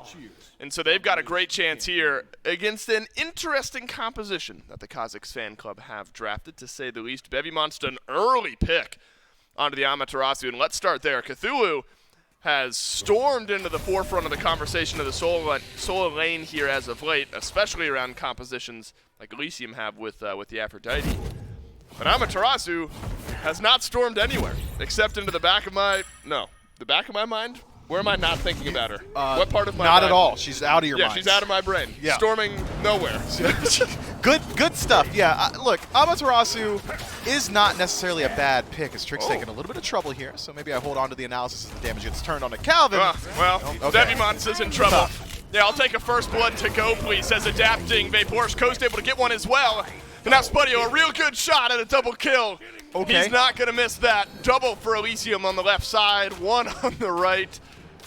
And the storming back in game 2 has already started for Elysium. Yeah, 3 kills in 1 minute feels pretty good. I was going to say that... About a 1,000 gold lead in 1 minute. That's pretty nice, too. I was going to say that Amaterasu is not bad, and that she died before I could literally finish saying it, so maybe she's... I'm going to say it anyway. She's not bad. She's got a good matchup and a Cthulhu in the late game, as we had highlighted on the desk. That passive going to be very nice for trying to shut down this large, immobile target in the team fight, but falling behind this early with an early game aggressive build like Mannequins does not feel great. So we'll see if Bevimonsta is able to find his feet under him going forward, as we've got a complete inverse of game 1. Elysium off to the races. And Adapting has already made an impact. We were waiting for the Elysium to do something to weather the storm in the early game of game 1 and never really saw it. And Adapting has already made his impact here. Will get some damage onto Rapio in the mid lane. This is what you want Adapting doing, making life difficult for this Camazotz. Rapio is walking in at half HP here. Will get some poke damage onto Adapting. And Gunter will do the same as well. Beads get used by Angry. And so Myth, there was a health advantage for Elysium on the end of that trade. But Angry having to use the beads makes it feel a little better for Cozyx fan club. It does, and now Angry, who does not have any more CC immunity until level 5, likely will be level 5 beforehand, as Vaporishko stashes in and realizes that maybe Susano ADC not so good into Ganesh. Gunter in some trouble in the mid lane is going to survive this little bit of damage, and this has been a highly contentious match. And Myth, this is what we thought the pace was going to be in game 1 from Elysium. We thought this is how that composition was built to work in game 1. Starting to show a little bit of it here in game 2. Bevimonsta steals away the blue buff, so regardless of what happens here, at least feels okay. And what happens here is Bevimonsta will make it beneath the tier 1 tower, but an immediate trade back on blue buff as Adapting makes his way onto the right side of the map, and Terra will end up grabbing blue there as well. And Myth, this is pretty interesting because the desk talked about how you put Trick's Tank on something like the Ganesh, and that kind of limits the degeneracy. The degeneracy, right. You brought him back more in line with society. But actually, he probably feels okay because it feels like Vapor's Coast and Calvin have been jumping into the Ganesh, and so they've kind of been dealing themselves right into what Ganesh wants to kind of counter out there. It throws up the silence, and Spudio's been able to win the trades on the other end. Yeah, I've been trying my best to avoid analyzing Susano in the dual lane because it should have been set, and I don't think anyone can make an argument otherwise, but let's go ahead and do it. Yeah, what is Vapor's Coast going to do? He's going to walk up, pull in, and then he's got some channeled abilities. I'm going to drop by 3. I want to teleport to it. No, you're silenced. I want to start using my 1. No, you're silenced. This Susano is going to have a very hard time existing as long as Trick's Tank is in the same area code as him. Vapor's Coast picked himself a pretty poor counter matchup here. And it was a 2-level deficit just a moment ago. Both Calvin and Vapor's Coast were level 3 to the 5 of Trick's Tank and Spudio. So ultimates are here. Can you take advantage of that small misstep from the Cozyx fan club for the time being? Yes, that's a pullback in and a tower shot onto Spudio. And so a great moment there from Vapor's Coast to nearly turn that around, and actually Spudio the lowest of this engagement walking away. You admire the aggressiveness, though, from Elysium. You had the ultimate advantage. You tried to make it work. Nearly got another kill. Hey, they at least force the beats off a Poorish Coast, so if at first you don't succeed, try again. Rapio able to trade out in the very last second, one of the Oracles, so Vision not going to go either way. Elysium, they've been doing a great job of maintaining pressure, and that's in every single lane. Adapting has yet to cross the center of the map. Once he starts to head over towards Duo, I think Susano is going to continue to struggle, especially considering no beads for 2 minutes. Adapting has ultimate. Yep. Could rotate over whenever he wants. It seems like he's very happy to keep his attention on this mid to right-hand side. Yeah, Bevimonster's been showing up around this blue buff, so Adapting, wanting to make sure things go off without a hitch over on the right side. Vaporish Coast, no beads and no chance to get out of the stun, and the silence is obnoxious from Trix Tank. Not enough damage to completely kill off Vaporish Coast. But at this point, you're just leveraging this this early pressure and trying to make it count, and a 2-level lead still sticks, and now a chance to steal away this purple buff. Calvin's here, but it's going to require a lot, and a lot more than a missed hammer to make Spudio and Trix Tank feel uncomfortable. Uncomfortable enough to use the sprint, but a small price to pay as Calvin has used the transformation. Purple buff going to get looked at. But Bevimonster looked at by Adapting as well, who stealths on into lane. Assassinate goes through, and no chance for the Amaterasu. Second kill of the game for Adapting, and that one simple, using every ounce of mana that he had. Yeah, no dazzling offensive, no odds at survival this time around. Bevimonster falls down, but in the grayscale becomes stronger, picks himself up a Shogun's Kusari, so going forward can have a little bit of an easier time in lane. Maybe Adapting now can decide, all right, maybe I head over to the dual lane and start putting the pressure on the Vaporish Coast, who has effectively been completely controlled throughout the duration of this one. When you pick an assassin in the hunter role, you got to get dominant. Not the item.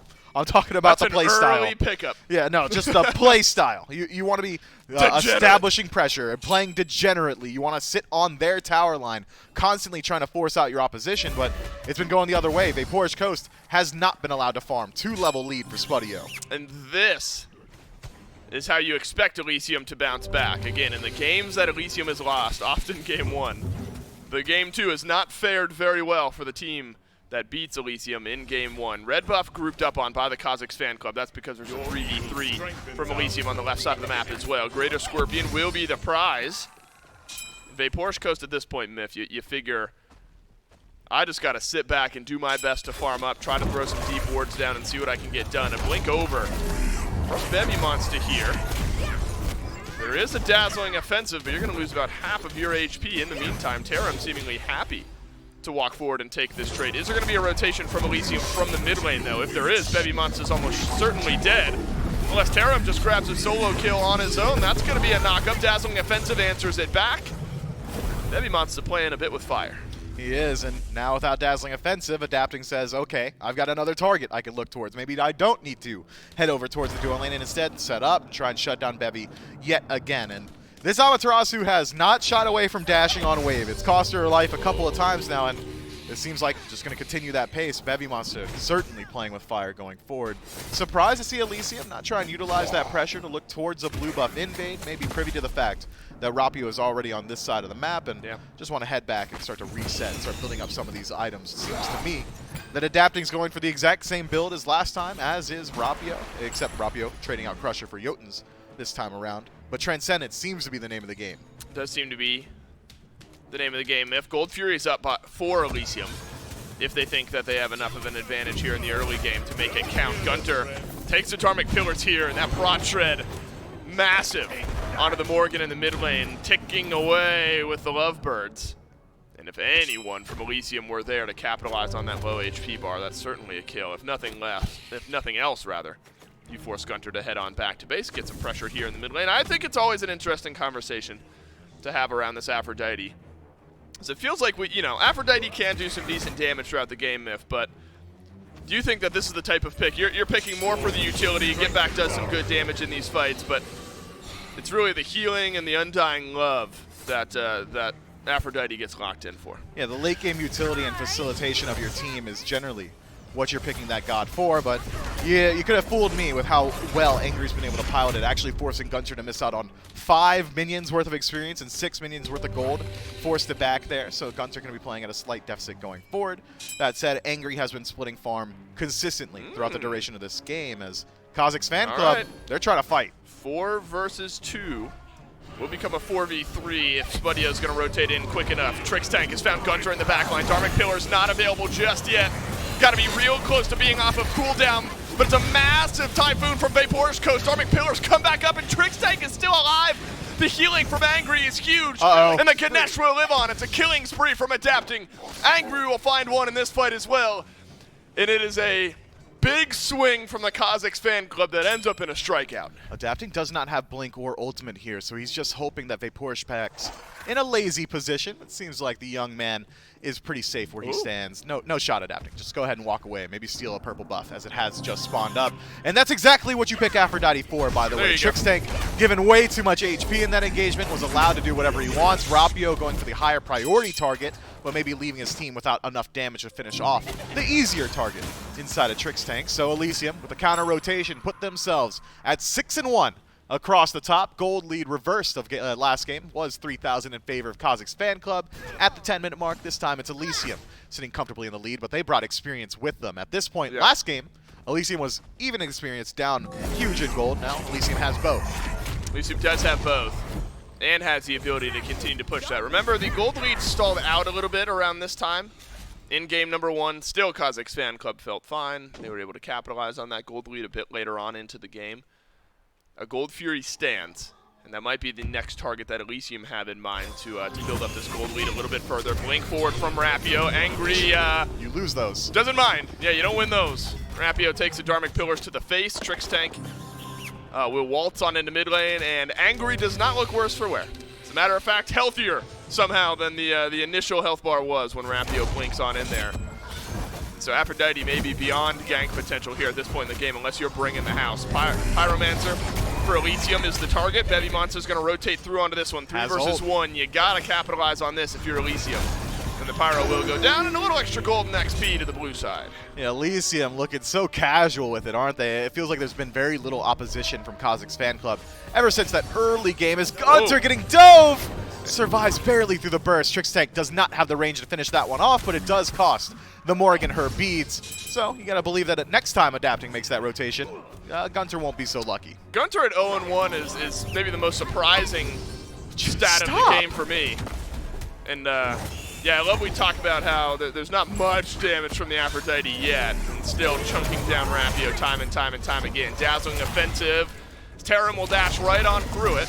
You're done. And Bevy Monster feeling less than comfortable in a moment like this. Maybe you can steal away some farm, but there's going to eventually be a rotation through from Elysium, and Adapting will nab the kill. Here's what's more important, Miff. The other 3 members of Elysium, yeah, they're on the Gold Furies. Dharmic Pillar ticks away at the Gold Fury. A great objective shred option for Elysium. And we're starting to spiral just a bit here in game 2. Right around 5,000 gold. Did you know that Dharmic Pillars is the highest damage ability in the game? I feel like we've had this conversation before. Probably on an Elysium set as well, because it feels like Trix Tank is the only guy that's still playing this god, and he makes it look incredibly good. You need to add clarification. Okay. If you are hit with every tick of the Dharmic Pillars. And you're building full damage. It's the highest damage ability in the game. Right. Yep, and it shreds defense. Isn't that nuts? Is it the highest damage ability in the game because it shreds defense, or are you adding the and on there as like an extra cat? If it's the highest damaging ability and it shreds defense, yeah, it's the and. That makes it extra good. So you're saying without even the prot shred? Well, it's hard to. I can't do the do math. The math. Yeah, how am I removing the prot shred on it? Anyway, look, Adapting's doing a thing. You're right. Vaporish Coast. Yeah, I'm sorry, friend. Looks like your life is not much longer. Oh, Adapting too? Will go down. All right. Got to give Vaporish Coast a little bit of love on that one. Able to trade back a kill, but a 2-level discrepancy. Make it 3 on the left side of the map. Doesn't feel great for Vaporish Coast. And Spudio, can you make use of that 3-level lead? You sure can. With the highest damage ability in the game, will find its way onto Rapio. Bat out of hell swoops through. Calvin is going to be left on the menu as Rapio says, goodbye, friend. And Spudio's on a killing spree. I'm not sure why you take that fight when Spudio's been playing the way he is. Maybe you don't know that Trix Tank is there. They knew. A well-placed Dharmic Pillars will give another kill on over to Spudio, making 303. It looked to me like Dharmic Pillars actually blocked the Screech from Rapio, so Rapio loses out on a lot of power, he loses out on a bit of burst, so his ultimate, the Bat Out of Hell, does a little bit less, and Well, that adds up to Spudio just walking out absolutely for Those free. pillars were Dharmic. Dude, they certainly were, man. And then the protections from the silence afterward. You got Angry healing you in the late game. Feels like Elysium have drafted himself really well. Ganesh is the best god in the game. Okay, well, don't tell him that. That's a lie. Yeah, but I'm a chair one, right? I write sensationalist headlines and hope that people latch on. That's why I've been preaching the book of chalk for a while too. Are we actually just TMZ? Is that you're we might be. TMZ? Look I'm the at Washington that! Post. That's huge from Ganesh. That is gross. And then there's a little help from Angry that's giving Trix Tank the confidence to walk through. But my goodness, this Ganesh and really Elysium have just kind of taken this game over. Every aspect of the game has been dominated by Elysium. From what feels like minute one, there's no duo side presence from Cozyx fan club in this game. Vapor's Coast has a lot of scaling yet to be done. He is even in levels with Trix Tank. Not ideal. Not ideal that the enemy Ganesh is that far ahead of your, I would say, Hunter, but Assassin, I guess, on the left side of the map. Tier 1 tower getting sieged up here. Dharmic Pillars, relatively low cooldown. You got Pridwin there as well for Trix Tank. You'll be able to throw that one out on cooldown. Calvin, sitting at level 10, does not have access to his secondary relic just yet, so his team losing out on a lot of utility, whereas on the other end, Elysium, barring Trix Tank, has every single relic available, so this siege makes perfect sense to me. Who's going to stop him? Nobody. Tier 1 tower does fall, and Elysium on the war passing if maybe they can find someone in the jungle. Gunter able to stealth his way through, and a Tier 2 tower siege? No shot, right? Yeah, you wouldn't think. Oh, there's a shot. Yeah, there's a Dharmic Pillar, so there's always a shot for Elysium here. Everyone, look at the player damage charts while you still can on the left side of your screen.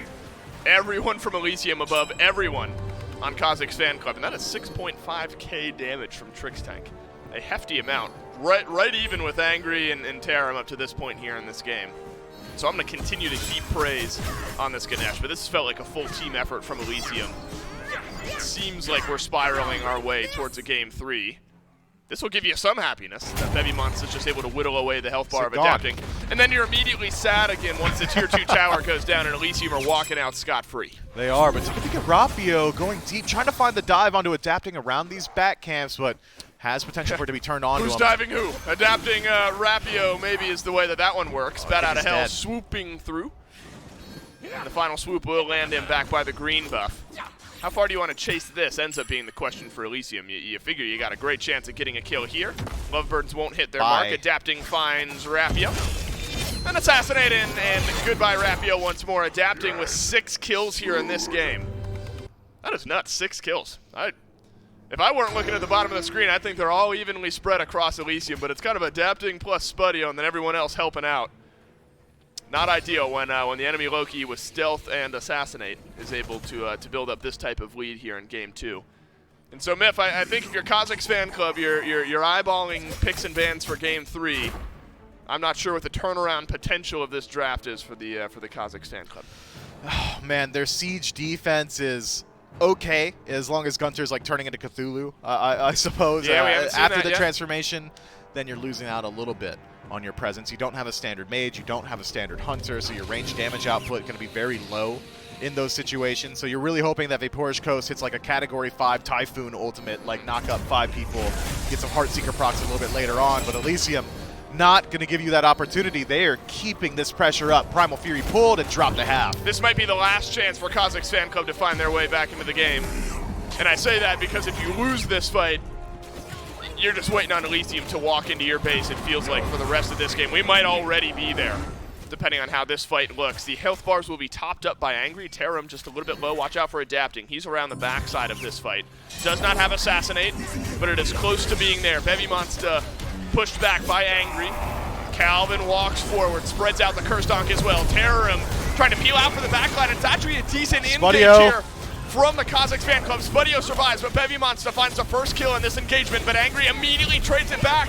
This is not the fight of a team who's 5k gold down. The Cozyx fan club winning things right off the bat, but how does the sustain look on the other end? A little bit worse once Angry goes down, but the health bars, Myth, they are being melted in the Cozyx fan club. They'll win this fight handily. Cozyx fan club chooses that engagement perfectly. The second they see Adapting approaching that Tier 2, or what used to be the Tier 2 mid tower, they say, oh, word? No Loki in the team fight? Maybe. we take our chances here and immediately dive very deep, trying to shut down Angry and Spudio, and some good damage does We net take from that. those. Nope, we don't take those. I No, was they don't hoping. take those. I've stolen an objective or two on Ganesh, so I could just, I was willing it forward. Have you? I have. Unfortunately, I don't think Trickstank's going to be stealing death here. He'll head on back to base. And so a massive turn. I don't want to downplay this, Myth. That's a big turnaround here massive. in this game. Still a huge, a middling now gold lead, 2.5K, what was 5,000. So we have halved the gold lead that Elysium were ahead a moment ago. Still a lot of work yet to be done, but XP right back towards to even. The support's back to even with one another. Vaporish Coast grabs a couple of levels in that fight, was way behind. Found a big engage. I don't know if it was a Category 5 Typhoon, but 4 or 3, maybe more like it. And some intrigue sprinkled back here into Game 2. Elysium still in a great spot, but not as commanding as they once were. But there are still opportunities for Elysium to actually win engagements just like that. Angry slightly missed times, the Undying Love. Trickstank was a little bit late to the engagement. Adapting was fully MIA. So Elysium, playing on the back foot essentially, were almost able to turn around that engagement. So Cozyx Fan Club certainly still do have an uphill battle from here, but not nearly as uphill as it once was, especially considering how many relics they remain available. Ankh just now coming off cooldown for Calvin, who has finally found equal level with Trickstank, 14 to 14. Are the supports, Pyromancer and Gold Fury desync. So if Cozyx Fan Club are in a position yet again to put up a defense or even try and get aggressive around these neutral objectives, they don't need to worry about Elysium going for the other one in response. And approaching that 20 or so minute mark, if they are able to, Cozyx Fan Club or Elysium, to win a team fight yet again. This time it's for the Fire Giant, regardless of where the fight starts. This would be a 2 versus 3 in mid, but Elysium back away from it. Terum controlling some space here on right as well. Eyes maybe for the FG, but Elysium will continue to slow things down here. Yeah, it's not like the same uphill battle. You know, my parents tell me they used to walk up a mountain back and forth 2 ways to school through snow back in their day. Like, that's Where a are they huge... from? The Himalayas? No, but that's what they exaggerate, right? They're like, back in my day, we had to walk up a mountain back and forth to school, right? That's what it felt like for the Cozyx Fan Club early in this game. Now it's just like a leisurely stroll, you know, up a slight incline. Not quite. Yeah, 3 on the treadmill. 3 on the treadmill, not the 15 plus through snow that my parents were telling me they had to do on their way to school. This is a good look, though, for Elysium. As the game is slowed down just a little bit, you're going to continue to find ways to sprinkle some extra gold into your back pocket. Adapting becomes the first player in the game to hit level 20. And Calvin's going to have a little bit longer to go before he hits that mark. Nice silence from Trickstank as Calvin makes his way to the wall. Will leap on over. And the sprint gets used there by Trickstank. So a bit of a loss for Elysium, unable to find the pick onto the enemy Fafnir. Bevy Monza tries to peek his head into the Fire Giant, realizing that Elysium with that pressure may have rotated in, but instead it's Rapio, the sole target of the aggression here. Forced to use Bat Out of Hell defensively, but I'd argue good trade if you're getting Dharmic Pillars for that. Yeah, let's keep an eye on that cooldown. 22 minutes was when Dharmic Pillars got used, and we'll have a good look at the timer on that on the other end of this Fire Giant. Half HP for Elysium onto the objective. Cozyx Fan Club missing a big ultimate in the Bat Out of Hell. Bevy Monster has eyes for Terum, but the Fire Giant has been reset. On over to the Pyromancer, go Elysium. This objective, much easier, much simpler, much lower risk, and Elysium will get it nonetheless. So about a minute cooldown is what Dharmic Pillars looks like, halfway there at 30 seconds later. So why not throw that out, see if you can get something out of Cozyx Fan Club, and you're able to get the Pyromancer as well. And Rapio still waiting on his ultimate back up, and that's with a fair bit of CDR to his name, Transcendence and Jotun's Wrath already on this Camazot, so it's going to be a little while until he is going to hit his stride. A little bit more CDR tacked on now that he's picked up the Bumba's Spear, and a good deal of power as well. I believe it's 70 power infused, some penetration, 10% cooldowns, a great passive. That item's nuts. I don't want to see Jungler's buying Bumba's Hammer. Oh, nope, Adapting did it. And that is a very much ahead Adapting myth. He is far ahead. You know what? To speak to his point, okay. I would argue that Bumba's Hammer is much better from ahead than it is from behind, as all items are, to be fair. But if you're playing with a lead, that means you're allowed to stick around in the engagement a lot longer, so you're able to utilize the passive of that item a bit more. There you go. So, man. Yep. All right, Adapting, I see you. We'll see how it pans out for you. I'm trying to... Yeah, I mean, are there any items that are better from behind? Mantle of Discord doesn't proc if you're winning really hard. That's a good point. That's a good point. Bulwark of Hope if you're never getting Yeah, down if you're- to low HP. You know what? What's the point of the HP 5 from Stone a Guy if you're full health, man? So it's super defensive items, I guess, is what we're getting at here.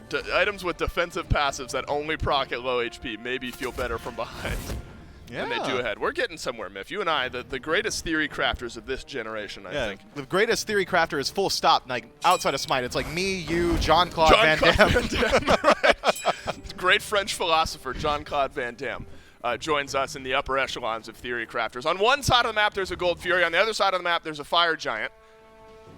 Considered by the Cozyx fan club, but I think you need to put a little bit more thought into that, my friends.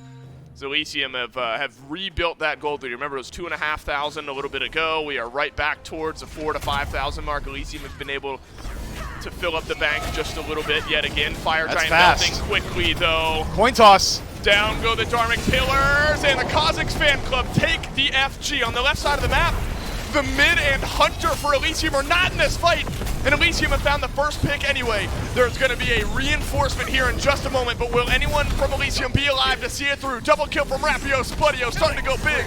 On the back end of this fight as Bevy Monster dashes through. Galloping away is Spudio as this fight is slowed down. Fire Giant on 3 members. Can they maintain it? Spudio still on the chase, has a good deal of damage output. If he's able to find the stun from EI Jutsu on just about anyone barring Calvin, may be able to find yet another kill. But a great ultimate from Angry maintains the lives of Terum and Spudio. And Elysium, despite losing out on the Fire Giant, are the ones aggressing as of now. May be able to pick up a tier 2 tower before Cozyx fan club is able to regroup. But what a phenomenal call from the Chaos team to extend this game even further. That was a 5,000 gold deficit, but you wouldn't be able to tell it. Fire Giant now on 3. And Elysium's still able to find a couple of kills in that engagement, despite it being a 3 versus 5 without their carries. I mean, you can throw adapting into the carry conversation, of course, but without the mid and Hunter, 3 versus 5, Elysium's still able to find a couple of kills. But the Fire Giant is there for the Cozyx fan club and is not there for Elysium, so you have at least delayed the game out just a bit further.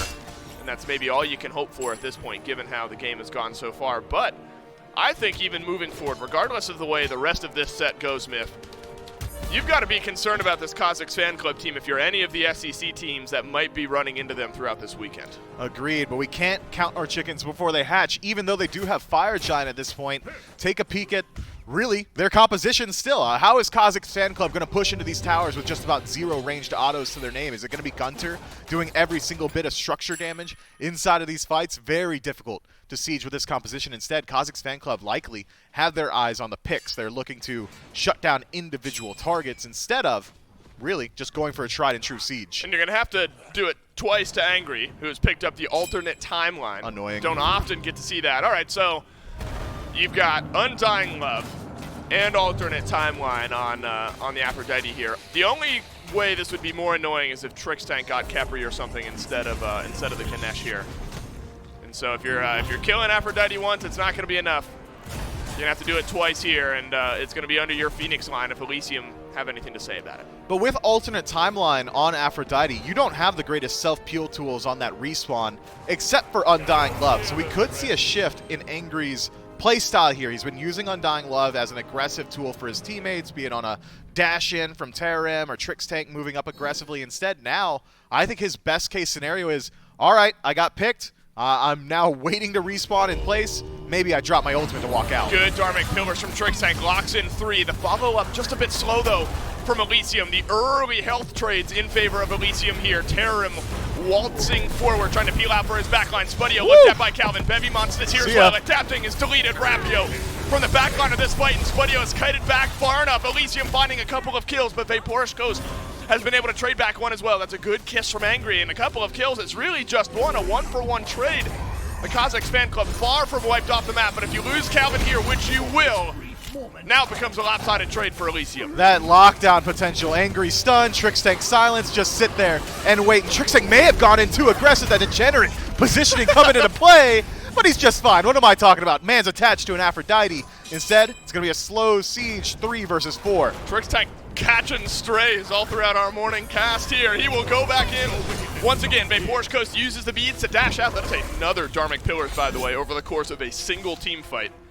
And so there's your look at CDR. Relic Dagger there for Trix Tank to add on to that CDR just a little bit. And so Elysium got what they came for, Miff. That is a Fire Giant defense from Cozyx Fan Club, but Elysium with enough of a lead here in a maybe slightly better composition, able to get the mid lane Phoenix taken care of. It's not the left side. You'd love the left side going into this next FG. That'll be up in just about a minute. But you at least get some map pressure pouring down the mid lane. That'll make things uncomfortable for the Cozyx Fan Club. And look, the Cozyx Fan Club pulled the Fire Giant last time just fine, but that was because Angry and Spudio were over on left on the Gold Fury. You imagine Elysium will show up as all 5 this time and end this game. I think so. 7,000 goal in the lead. They're probably pretty confident, especially considering the current map state. You know what I've seen in these last couple team fights, Tell me, Dave? man. Every I'd love single you to tell time, me. it's 2 Cthulhus Yep. descending into madness, but one Cthulhu has a hunter standing behind him, so he's knocking up targets, Yeah. he's healing his whole team, Yeah. and the entire time it's a hail of arrows Yeah. flying from behind him, whereas the other Cthulhu, we're going to call him Gunter. I don't want to expose any names, but we'll call him Gunter for the sake of argument. Right. When he turns into Cthulhu, he's knocking up, he's healing his team, he's swiping damage, but he's got no damage coming from behind him because Vaporish Coast teleports in, eats a silence from Trix Tank, loses out on 20%, 50, 60% of his HP, and then immediately disengages. This Susano is struggling to find value, and as is the rest of the Cozyx Fan Club damage chart, still reflecting every single member of Elysium higher than wild. every single member of the Cozyx Wild. Fan Club. That means that your Ganesh is doing more damage than everybody on the other side. Yeah, we're not surprised, Miff. It's got the highest damaging ability in the game. He sure do. That's right. He does. Trix Tank's been using it on cooldown. With the way Trix Tank is built here, why not? I mean, I'm not surprised. He walks forward here and corrals the Cozyx Fan Club and maybe gives Elysium a chance to kind of backdoor this Fire Giant. The Adapting will good send ult. the minion wave forward into the base of the Cozyx Fan Club, who are kiting backwards, but Adapting is going to have a great route around the backside of this fight. Bevimon, this fight might be over before it really even starts. Angry finds the opening kill. Rapio opting for a similar rotation as Adapting is done on the other side of the map, but Spudio, he'll survive a little bit longer. Cozyx Fan Club down to 2. You're going to trade out 1, but the cost is massive. Adapting chases down Rapio. He'll grab the double kill. That is a 10-3-0 Loki. And we're headed to a game 3. Calvin, rest in peace. Angry credit for the DSI this time around, and Elysium maintain history, right? We may lose game 1 situations. Game 2, though, a different case. Almost similar to the Solar Scares, but Elysium finds a couple more game 3s as the Fire Giant may have just died to the minions if that fight had gone any longer. Yeah, we so often see that. You'll push up the minions in the mid. You'll send them onto the Titan, and you will take game 2, Elysium. They make good on the continued trends that we've seen from them throughout the year in the SEC. They struggle a little bit. They got to wake up, right? They got to get their coffee in them. Caffeine takes a minute to really get into the system, and then we show up to play in game number 2. In Miff, how much of that do you hang on comp choices from the Cozyx Fan Club? Because you have a good composition in game 1. You blow Elysium out of the water, and then unique decision-making here in game 2. I don't think you can put it all on the composition, right? I mean, it comes down to play on field more often than not. But look, man, Susano ADC You're trying just so is hard. not that good. Set was up. It was not You're right. banned. It was not picked. It's the premier assassin in the Hunter role. I know that all you hunters, all you competitive hunters, don't like actually playing Gods in the Hunter column, but maybe do it, because Susano's not the answer. Right, yeah. Cyclone Spin is saying set is the way to go if you Or don't want to play Bakasura. Hunter or well, Don't do that one. yeah, don't do that one. Set if you don't want to play Hunter or you don't want to play a ranged Hunter. Maybe set's the way to go. Cozyx Fan Club learned that the hard way in game 2. The not so rare game 3 with Elysium right after this break.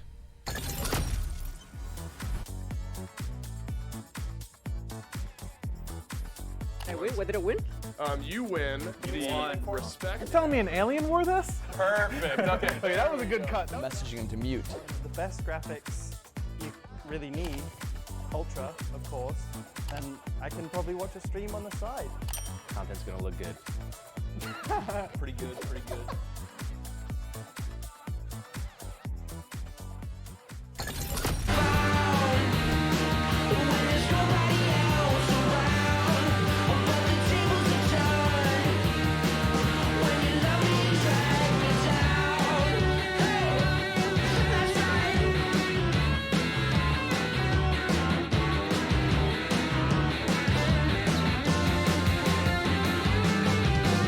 Sick and tired.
You're fine.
Welcome back, SMITE fans. No better way to start a big event than a best of three going the distance Elysium up against Cozyx Fan Club going all the way. But before we get into breaking down that Game 3, we want to let you guys know that we've got a very, very fun little contest happening. As you can see all around us, it's getting to be Halloween time, and we've got a pumpkin carving contest. If you want to participate, you have to join the official SMITE Discord server. You can type !Discord in chat right now, or head on over to discord.gg/SmiteGame in order to join. You must have submitted your entry by October 29th at 11:59 Eastern.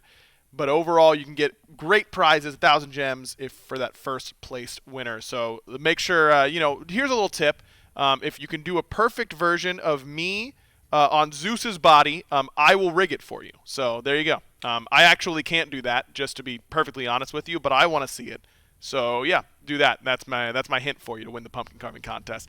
Aggro and Trelly here to break down game number 2. And Trelly, the composition did not work for Cozyx Fan Club. It turns out going Assassin Duo into a Cthulhu and into a Ganesh did not work out very well. Yeah, I mean, historically, we kind of expected to be here at this Game 2 point, because Elysium, they've thrown a couple Game 1s in the past, but they always, like we said, tighten those bolts.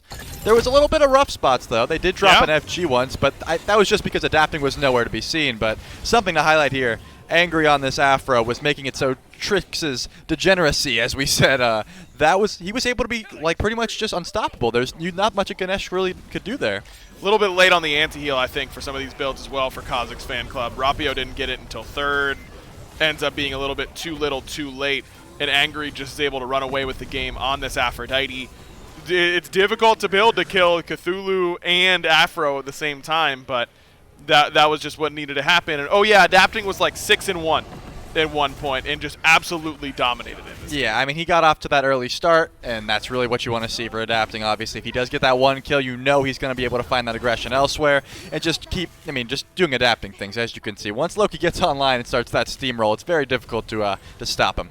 And no one stopped him, that's for sure. Adapting had an unbelievable game on this Loki. 10-3-1 for him, 5-1-6 on the Afro. You are not winning many games when the enemy Aphrodite only dies once.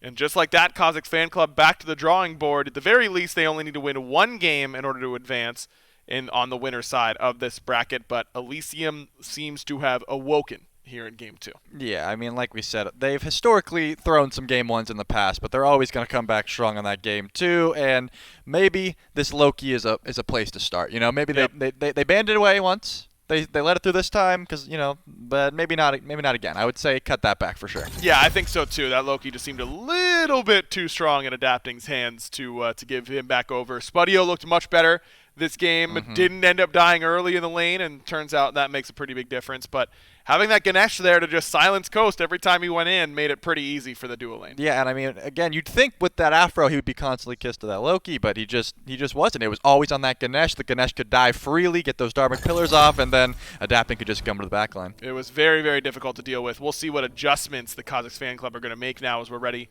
for picks and bans for game number 3. Cozyx Fan Club back at that first pick position. This is where they won game 1 with that first pick of the Tiamat, but something tells me we might not see Gunter get his hands back on that pick, just as Adapting will not be able to see Loki again this game. Yeah, I mean, this is pretty much exactly what you'd expect, because after that game, again, they didn't really have anything to deal with the Loki, and it wasn't even because of that Afro. As I mentioned, they were never really kissed. He was he did whatever he wanted, and even if he did trade out, it was still worth it. Right, and you were able to get enough out of it every single time, Yep, and that's exactly what a veteran team will do to you, as it is once again a Geb ban, one of those top picks that you'd expect the Cozyx Fan Club to be willing to top pick themselves, but they end up banning it away, so they won't get their hands on it. But it is a Tiamat ban, as expected, from Elysium. The difference was night and day there for Gunter on the 2 picks. Yeah, absolutely. I mean, if you rewatch Game 1, you can just see it was just he really couldn't get as much as he wanted out. He really didn't get much out at all. I mean, they did have that one great fight, as we said, but it was because Adapting was nowhere to be found. He wasn't really there. He was pushing elsewhere, and he came to the fight late. If he is there, I think that FG throw doesn't happen. I think that Goal Fury throw doesn't happen, and then they just stomp out that game, as they would have done anyways. Absolutely. So it is an Odin ban, finally, here for Elysium, so that leaves open things that have been banned in the past. Loki obviously off the table, but Set has not been seen at all. Don't expect to see him first pick necessarily. The Morrigan could be first picked, but it's Uller for the Cozyx Fan Club. They did not put a heavy prioritization on this pick in game 1 because they could first pick the Tiamat. With that changing, they decided to lock in Coast Scott early. Yeah, it looks like he's going to have that early pressure that we've been talking about. And, hey, he's not on Susanoo this time, so I imagine that first lane matchup will be going much better. The question is, what support do you pair it with? Because Uller does have that hard-to-hit axe. If you are pretty consistent with it, that lane pressure is going to be flawless. I love giving the ball to Coast. In a must-win scenario, Coast your best player. Let him try and win you the game, and I think giving him the tools to do so with this Uller. And interesting that Elysium goes with the Izanami this early. I mean, I don't think there's any world where the Cozyx Fan Club are taking Izanami with their next 2 picks. Clearly, Elysium want to try and get some counter picks down in the draft and not show too much. Yeah, I guess they're just pretty confident with the Izanami into the Uller matchup. I mean, as long as you're juking that axe, you pretty much have a good time. The Crusher that you're usually going to be building on this Uller will alleviate her stealth, but I think regardless, it counts pressure with pressure. She does have very good clear, so I can see the value. Yeah, makes sense to me. And now Cozyx Fan Club have the option to go Camazotz once again. Rapio has elected for that in the top 2 both times in this set. And Nike is the pickup for them. Nike was on Terrorem for game 1. Didn't see it on either side in game 2. But Uller Nike, an awfully strong top 2. And I assume that this is going to be a Camazotz here unless Rapio wants to go a different direction. Yeah, I mean, maybe. I guess, you know, he did have a great performance. Yep. But the Vanus was banned away, so maybe they've been holding on to that. Rapio's got a deep god pool. They can say, you know what, let's hold off on it. Possibly whip out that Erlong that we've seen a little bit. That's got some pressure as well. So maybe he just wants to counterpick the Adapting if he can hold on long enough. Either way, they are going to let that Aphrodite back through, which not my favorite choice. No, not my favorite choice either, but now maybe a little bit more prepared. You've got some sustain on your side now with that Sylvanas, and as we know, healing. Sometimes the best answer for healing is healing of your own to be able to extend those team fights in your favor a little bit. The AoE healing of Sylvanas as opposed to single target healing for Afro could come into play. Yep, and the Camazotz is going to be banned away by Elysium, so Cozyx Fan Club deciding not to pick up that Kama might hurt them here, but again, I think because they picked that Vanus, either they valued something else or they were just like, we need this Vanus here, and you got other gods to pick. Right, get some of that extra early game pressure. I mean, Izanami's great clear, but Sylvanas Uller, you have to imagine are going to be able to wrest away pressure in that lane, as it is a Ganesh and Terra ban, so trying to take some shots at Trix Tank. But when I think of Trix, Sobek comes to mind early, and I feel like Sobek could be very good without an 8 anti-heal. How about Bacchus and Afro? How's that dive looking for Yeah, you that sounds good. as they hover right now? They do have the same anti-heal as the Sickening Strike with the Belch, and he's going to have a lot of CC immunity as long as they're kissed as they were last game. They worked together so well. Angry was hitting those back-offs, off the dash, and now we have the knock-up from the belly flop as well. So this is pretty much just the same exact strat, and I feel like it's going to work just as well. Love the Bacchus pick. Sobek was what I was thinking, but Bacchus very, very similar in what he's going to be able to do. Damage, anti-heal, CC, kind of brings all three of those, more so damage than Sobek would in that spot. As it's Hun Bats, a typical adapting selection, but this time locked in on the other side for Rapio. Pretty good applicator of Brawler's Beat Stick, and just a good team fight god in general. And Cozyx going to finish it off with this Soul, so a pretty well-rounded draft, I'd say, from the order I'd say side. so. I love the Cozyx draft here, but I love also what Elysium's doing because they know adapting can perform. They know he's going to be able to do whatever. Let him get banned out. He'll go deep into his God pool, and he'll make sure his team gets what they want. Last pick, the Daji. Works well here. Counters the Uller and the bots pretty well. They don't have that CC immunity. So adapting said, you guys go. I'll take the last pick, and I'll still be confident. So love what the King pulled out here, if that was his plan. And I think it's a perfect last pick. Like you said, the Uller and the Daji, or in the Hun Bats rather, no CC immunity in the kit. Forcing Hun Bats to go beads at level 1 instead of getting to go blink, I think slows his character down a ton. Right, and because adapting wants to get those early kills as he did last game, he didn't quite get it the first game. Last game he got it. They ended up winning. I think that's exactly what he's looking for. If you get beads, you don't have that pressure. I do have the pressure. If I got that first blood, watch out. But a lot of pressure on the other side, too. We talked about the dual lane for Cozyx fan club. Uller, Sylvanas, obviously a ton of pressure and kill potential. We'll see what happens. Should be a barn burner of a Game 3, the deciding match in our very first set of the circuit playoffs. Slow it down to Dave and Mifflin to finish out the set. Lots of implications on the line, depending on the way that this one goes. Will Elysium drop down to the loser's bracket? Will the SOC team upset the #1 seed out of Europe? Will Elysium's weekend get a lot longer? A lot of questions will be answered shortly after this game. And Elysium, if they bring to the forefront a composition I think that they'll feel comfortable with here. Angry looked great on the Aphrodite in our previous game. They switched some stuff up, though. We're back to degeneracy, I guess, from Trix Tank. You give them this Bacchus. You want to be jumping in early. You want to be jumping in often. There it is. And right off the bat, he's got a 2-man knockup. He does, but not much to fight over at this point. Maybe Vapor's coasting over towards level 2, so early may have been able to put in a little bit more damage, but instead it's Trix Tank establishing lane pressure as well as kill pressure as Bevy beads an auto attack. That's what happened right there. He got auto attack and he beads it. That works, right? Like, for what? Did the beads go off? Sure. Yeah. Sure did, bud. And they're going to be on no cooldown for 2 CC minutes. got applied. Another belly flop in. Vaporish Coast will jump on away from this one. It's a pull in from Calvin. Puts Trix Tank in an awkward spot. That said, what we know with Bacchus is if you're doing what Trix Tank is doing, you're jumping in on cooldown, you're trying to find the belch stuns on cooldown, you tend to run a little bit low on mana. Has enough for maybe another combo or 2 here, but do have to be wary of that mana sustain in lane. Luckily, though, Meditation should be able to keep him topped off, just shored up in the lane, maybe just going to play aggressively, willy-nilly with the mana going forward, and I'd expect that from the degenerate support Trix Tank. I can't wait. We got to get a new word for it. No, I won't. I really like that aggro used that on the first desk, and we're going to run with it for the rest of the weekend. Yeah, but that also means you're giving aggro credit for something, so you gotta pick and choose your battles here, Miff. Vaporish Coast jumps out yet again after taking a whole hefty amount of damage. Izanami, I think a worthwhile conversation here in this one, where the new guard, the new meta guard of Hunters and the Uller on one side for Vaporish Coast on the other side, a pick that we saw at the forefront of the conversation during that bow meta, and that is the Izanami. A chance to follow up on engages like this. It's a jump in, a belch, and a first blood for Elysium. Easy as you like, and Trix Tank will set it up. Calvin wanted that Scorpion so bad. He was, bad. I'll tank the wave, I'll tank the autos, I'll tank anything you And throw I'll my die way. for it. He didn't get the Scorpion, and he did die for it, and now he likely loses his purple buff as well, unless Rapio's got something to say. Rapio is here. He does not. And he does not. No Ganesh, but silenced is Rapio nonetheless. Unless Trix Tanker Spuddy, are you nuts? want to go back in. A little bit, right? Look, you're feeling yourself. You got first blood. Let's see what we can get done here. It was a bit of a Sylvanas buff here as of late. And so we might start to see Sylvanas a little bit more as the weeks and the months continue on here towards the end of Season 8. A rough go of things. The buff was not around its mobility, and unfortunately Calvin learns that the hard way here. And that's tough. I mean, you draft Sylvanas Myth, and Aggro, I think, set it up pretty well on the desk. You want that lane to have some pressure, but it's just been so hard to match what Trixtank and Spudio have put out. Yeah, Trix on first wave said, okay, they've got decent pressure. Where's the pressure likely coming from? The AoE autos of Calvin.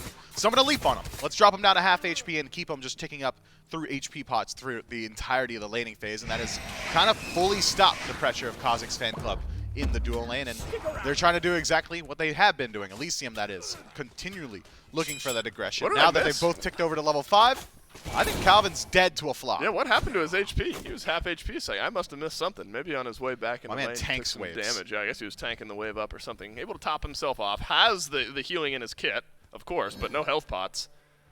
And so that is a trend to keep our eyes on as Spudio and Trixtank have reached level 5. Same thing we saw in the last lane, where at level 5, Porsche Coast and Calvin were still both level 4. This time the ultimate advantage will not be able to be capitalized on by Trixtank and Spudio. They'll head on back to base, buy up, spend up some of that first blood gold, and come back to lane with a bit of a vengeance here. I think the jungle matchup pretty fun in this one here, Mifflin, as we might get a clashing of the two junglers on the right side of the map. Blue buff up shortly. If Elysium stick around long enough with this pressure, might be able to lock down that blue buff. Terrorim and Adapting will see the blue buff spawn. Of course, they have a rough timer given their timing of their own blue buff, but this will not be a 2 versus 2. This will be a 3 versus 2 as Trixtank is here. Ultimate connecting onto Bevy Monster.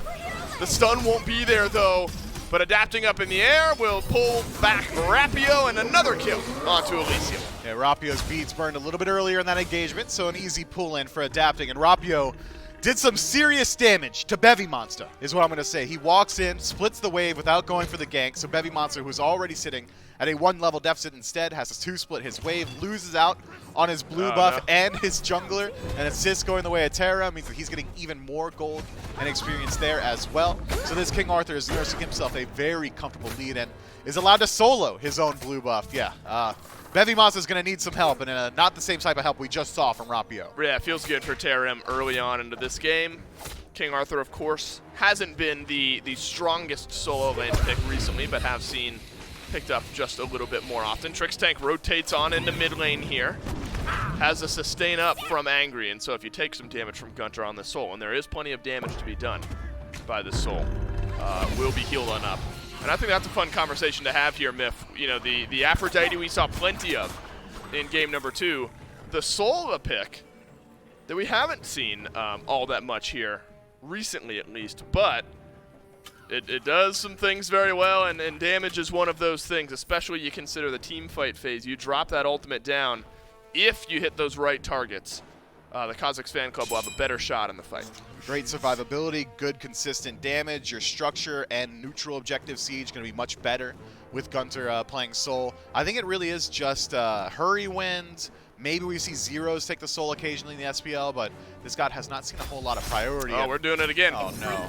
Rapio does not have beats for 50 seconds, does have the range to get out of the Palau range from Adapting, but half HP.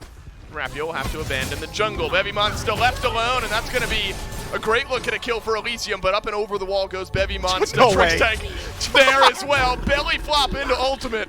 And Elysium are able to get the kill at the end of the day. Does Trixtank die for it? That's the question. There is a Fear No Evil, but Rapio doesn't want to let it fly. He is far too low. 1 versus 1 on left. Going Spudio's way. No Dark Portal, so that just got used. Slow and damage doesn't connect either. So Elysium able to pull back another kill here, Miff. And this is just annoying. Porsche Coast under constant threat of this being stolen away. Baiting in Spudio just a bit, though. Rapio half HP, still has Fear No Evil. Spudio still has beads, will get used, but unsuccessfully, and the Cozyx fan club grab a kill. Surprised to see Spudio use beads there. He was completely after he decided to channel the first ability. No way, he doesn't have ult. He can't. He just cannot. So don't even put that in my head, Dave. Trixtank can't do. Maybe he can. He's gonna try. Yo, Coast is. Why do you keep moving up? Coast transforms. Will have the jump out. Axe connects. No, he zoom. He is zoom. This is gonna be a long, drawn-out fight. Belly flop. Beads down by Porsche Coast. Belch in 5 seconds. Trixtank eyeing his options. But the See a options blink. are not there. Adapting up into the Palau, so he'll be able to get out of this one as well. Calvin is going to get pulled right back in. Still chasing is TrixTank, and he does end up doing it. There's another tower shot on the other side, but just fine. And if the trend continues on from game 2 to game 3, Elysium pulling away here in what's the final game of the set. Well, maybe Rapio could show up with no ultimate and steal the Gold Fury. Just kidding. That's not going to happen. Adapting could die to it. No. No, Angry's no, they're taking it too up. good for that. Yeah, TrixTank's in. TrixTank's feeling pretty good. He's been able to belly flop in, find a couple of kills, ends up getting... Both of his kills were in tier 2 towers. We're 8 minutes in, by the way. Yeah, degenerate stuff, right? I mean, that might be the best way to describe it. Legitimately. Yeah, man, I hate that as the game has gone on, or as the set has gone on. Aggro's been proven he's right been time proven and time right again. time and time again with his Awful. word choice, of all things. His word choice hate has that been guy. proven right. I know. Terrible, terrible things. Great things for Elysium, though. It's a good thing to be proven right if you're Elysium moving on in this weekend. A bit of a stumble in game 1. And game 1 was not particularly close. The Cozyx fan club kind of rolled over Elysium, but now Elysium returning the favor. About 3,500 gold up in game 3. It's around where the lead was at this point in the last game as well, maybe even higher up.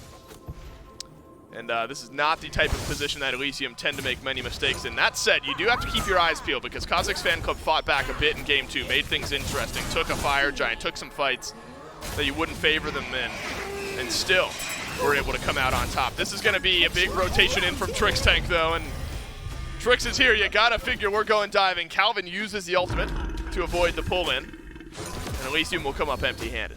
Empty-handed until they drop this blue buff that is going to go onto the belt of TrixTank. We'll steal the back camps as well, and why not the other back camps too? Elysium may not have been able to pick up any kills, but stripping some beads, taking the ultimate off of Calvin, taking the entirety of the right side jungle.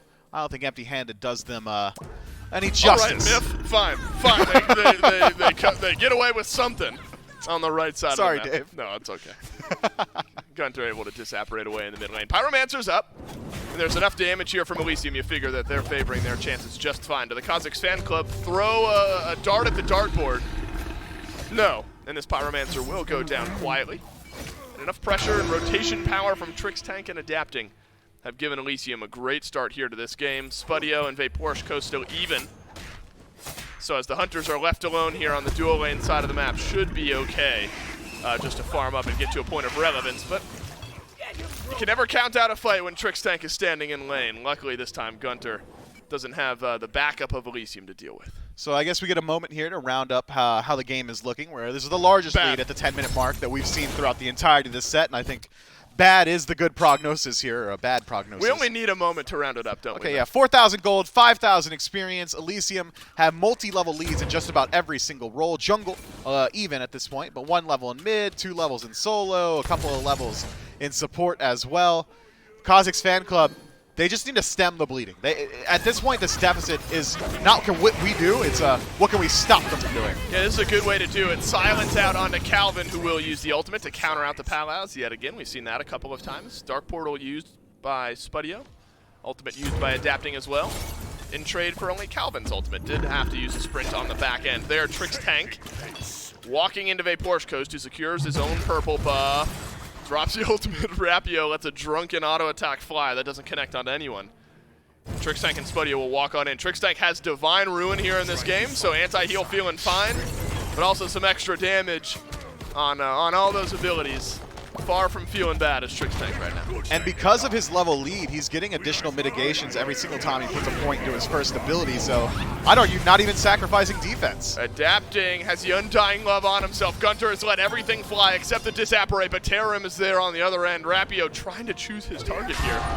Good A ult. carousel right on through. Not enough damage to kill off Adapting. There's enough healing from Angry to keep him in the fight. Terram did end up running down Gunter. Spudio runs down Calvin as well.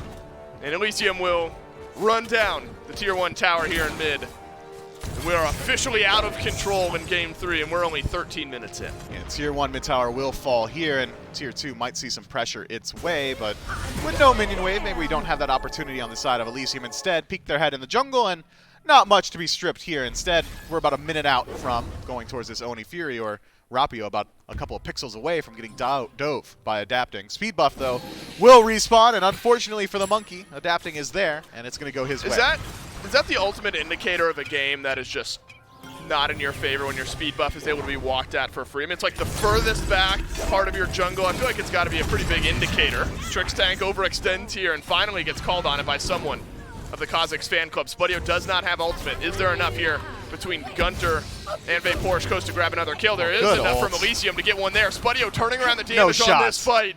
And both Gunter and Porsche Coast will have to walk away. Spudio doesn't quite have the range that Coast does, at least on some of those ability centric trades. So Spudio leaves as well. But that's a good confidence boost there for Spudio, taking the 2v1 and not dying.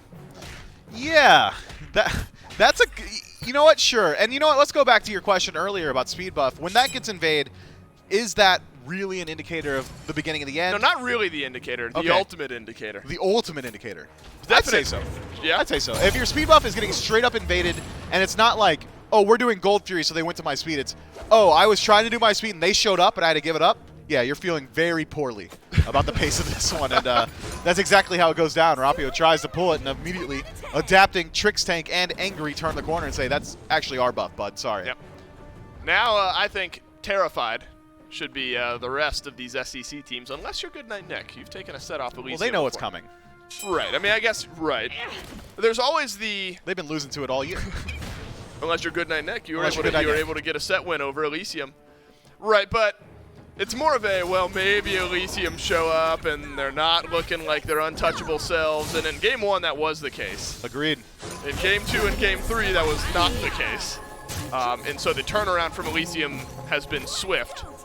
This is a Nike that will no longer be on the map. It's adapting nabs the second kill of the game for this Daji. Looks like Angry is going to be building pretty similarly to how he did in Game 2, where you go Chronos Pendant, Lotus Crown, just too valuable on the Aphrodite to skip up with that second item slot, and then immediately into a big damage spike with the Soul Reaver.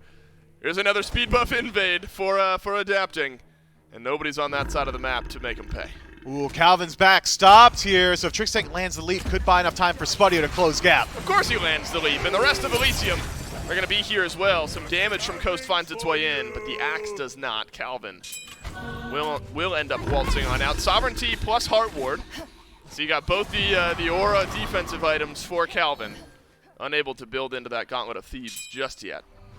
And this Oni Fury has put up more of a fight than, just kidding, than Cozyx. Careful. No. Elysium have made quick work of things here in Game 3 and have a real good chance of ending this one in the next 10, 15 minutes or so. But, look, I think Cozyx Fan Club Myth, you've got to hang on to what you were able to get done in Game 1 and a couple of those moments in Game 2, and you got to ride that confidence here throughout the rest of this weekend. I mean, this has been the best team in Europe all phase long. Again, outside of a little blemish against Goodnight Nick. And you know now that you have the ability to beat this team. If you end up losing Game 3 and thus the set, you've got to walk forward into the rest of this weekend with some confidence. Yeah, worth noting that this does not spell the end of your tournament run. There is a loser's bracket as Bevy Monster is forced to use the ultimate and blink and beats defensively, is adapting on the chase. Should be able to Bevy finish this one off. Monster's invading. Nope, No. you won't get it. In the mid lane, there is a fight, a scrap, if you will, breaking out. That is a scrap. Angry is the lowest of the fight so far. Undying Love had already been used, and so Angry doesn't stand much of a chance. Trix Tank doesn't either. Okay. This is what we saw in Game 2. Lopsided fights for Cozyx Fan Club that made us raise our eyebrows just a bit. Didn't quite have the gold lead like some of the fights did in Game 2, but a little extra in the back pocket of the Cozyx Fan Club will at least free up the map, give your team a chance to farm up, and finally we'll give Rapio a speed buff. I think that Cozyx Fan Club have low odds in the play that I'm going to suggest here, in that they should probably just run at Fire Giant. That's a fancy way of saying it's a bad play. Well, it's not a bad play. It's a low odds play, but I think you have to contextualize that. Is it the highest odds of winning the game? Yes. If Elysium picks up Fire Giant, and I think Elysium has such a lead at this point that they could respawn and then walk directly at it, and they win the team fight regardless. Cozyx Fan Club, with that 30-second window, could have at least tried to force a Fire Giant. Best case scenario, they get it and survive. Worst case scenario, it goes the way of Elysium, but only 3 members would have gotten it around their belt, Right. so they've effectively bought themselves some time. Instead, it was a reset back to neutral with the smaller version of the play, Pyromancer, being looked at. Rapio essentially soloing it.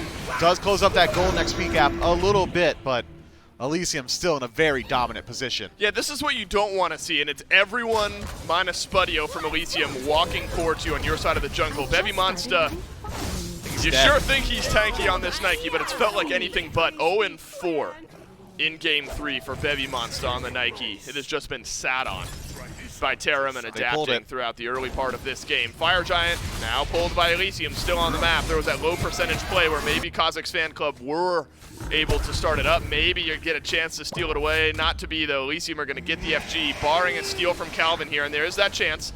It's low. It is low, but it's a good zero. reset by Elysium. Big knock-up from Calvin. The rest of the Cozyx Fan Club brawling over on the left side of this engagement. Spudio takes a little bit of damage from Rapio and Gunter as the ultimate gets used by both of those two. Fire Giant not fully reset, but reset enough. And Elysium will go back. And now it's a steal potential from Vaporish Coast to maybe extend this game. That is a good chance, one that you wouldn't have with Calvin.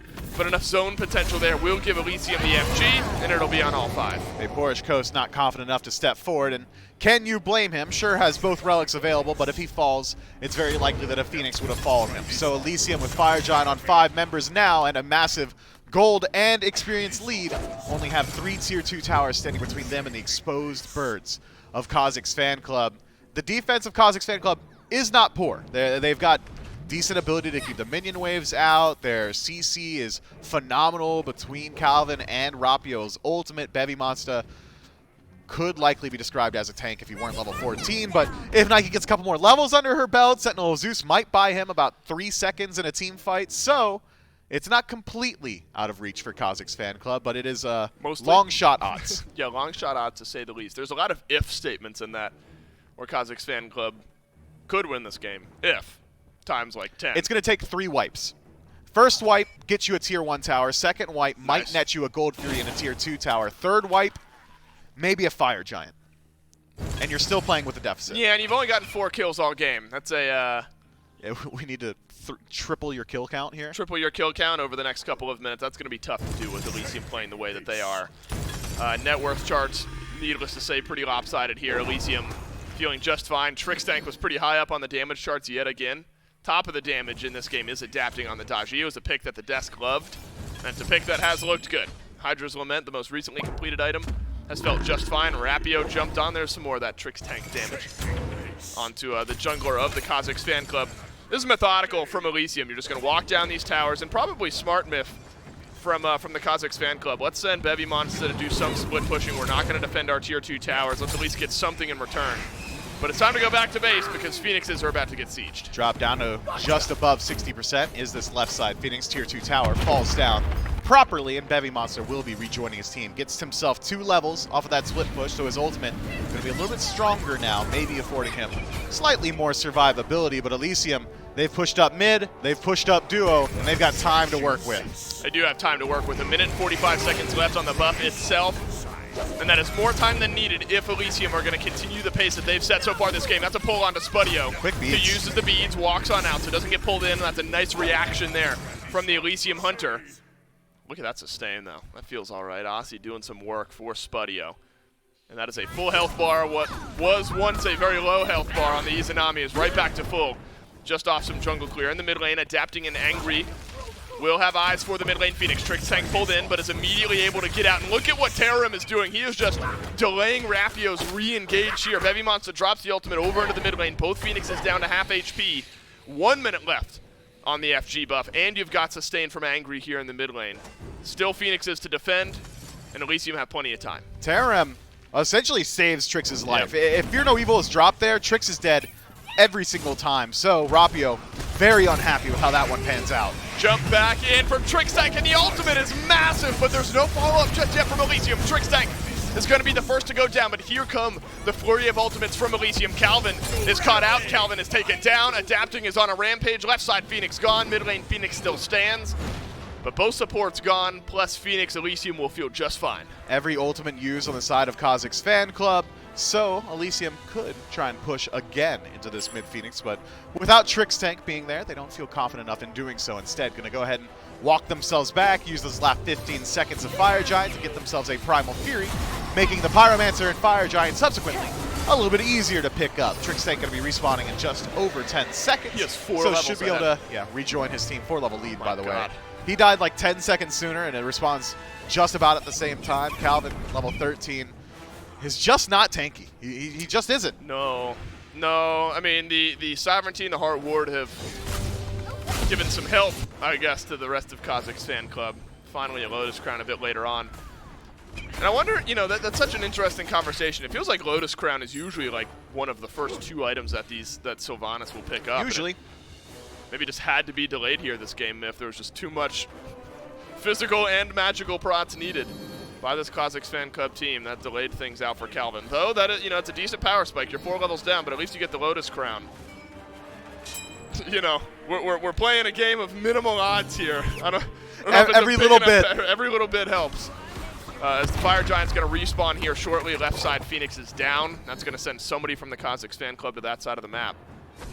Elysium not at all concerned about setting things up just yet. Let's maximize this power play and lock down the last tower on the map.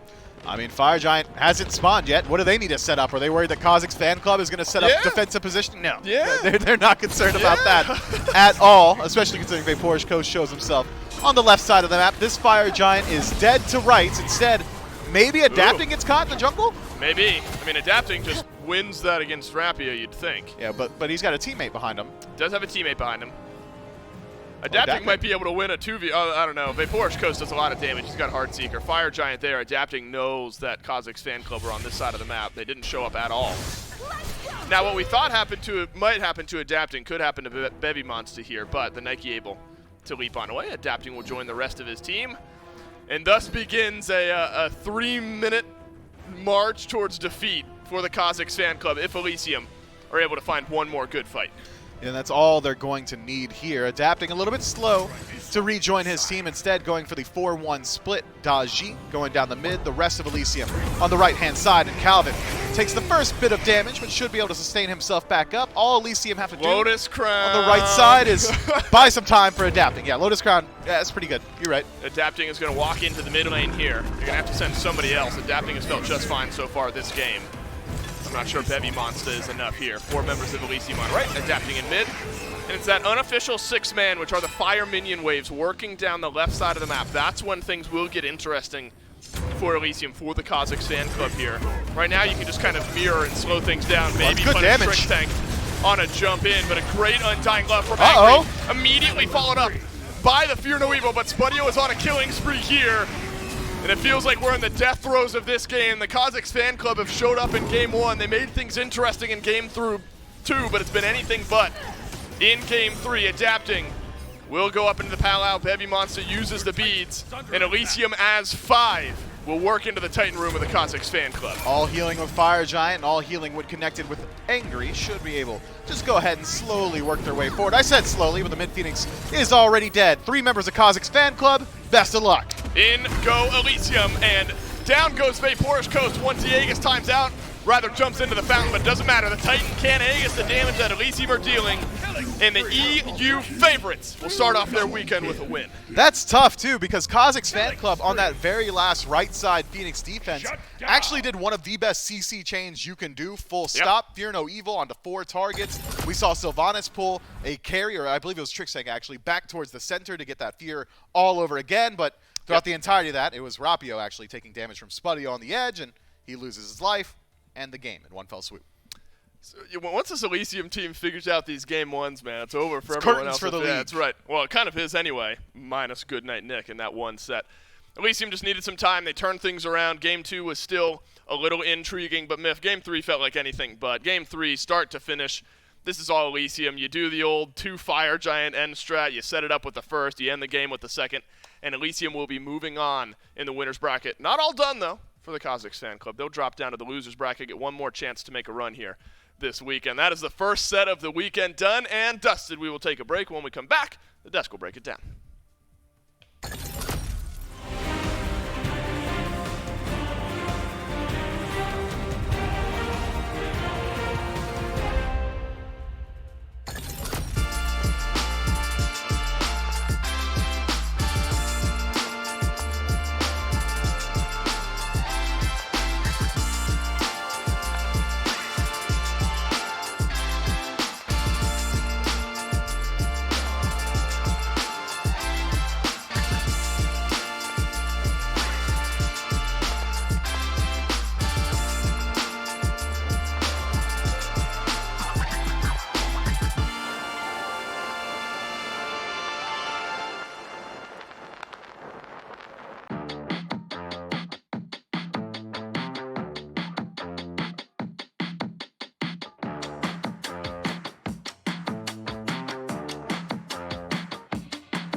Welcome back, everybody. It's Elysium, who, despite stumbling early in this set, end up pulling out the 3-game victory. Aggro and Trelli here to break it down for you. And Elysium do as expected. You know, have a bit of a struggle game 1, but absolutely dominate games 2 and 3.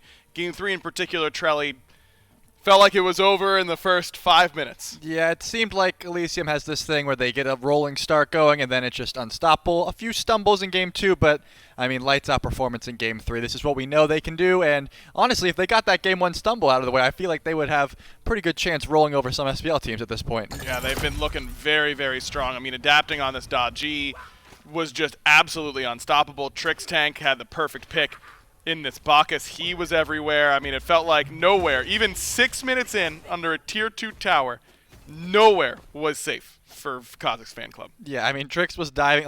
This was one of my favorites. He just chased so far, and it was uncontested. No one could stop the man. I mean, he did die a few times, but the space he created, the damage he outputted, it was clearly enough because Adapting got to do exactly what you want him to do. He was just dashing freely. No one was able to stop this Dodgy. So much damage coming out of this jungle. There's been a pick for a long time for Adapting, and so no surprise to see him come into his own on a pick like the Dodgy. Was absolutely phenomenal on it. Angry on this Afro. Seemed like the Cozyx fan club just never seemed to have an answer for this sustain.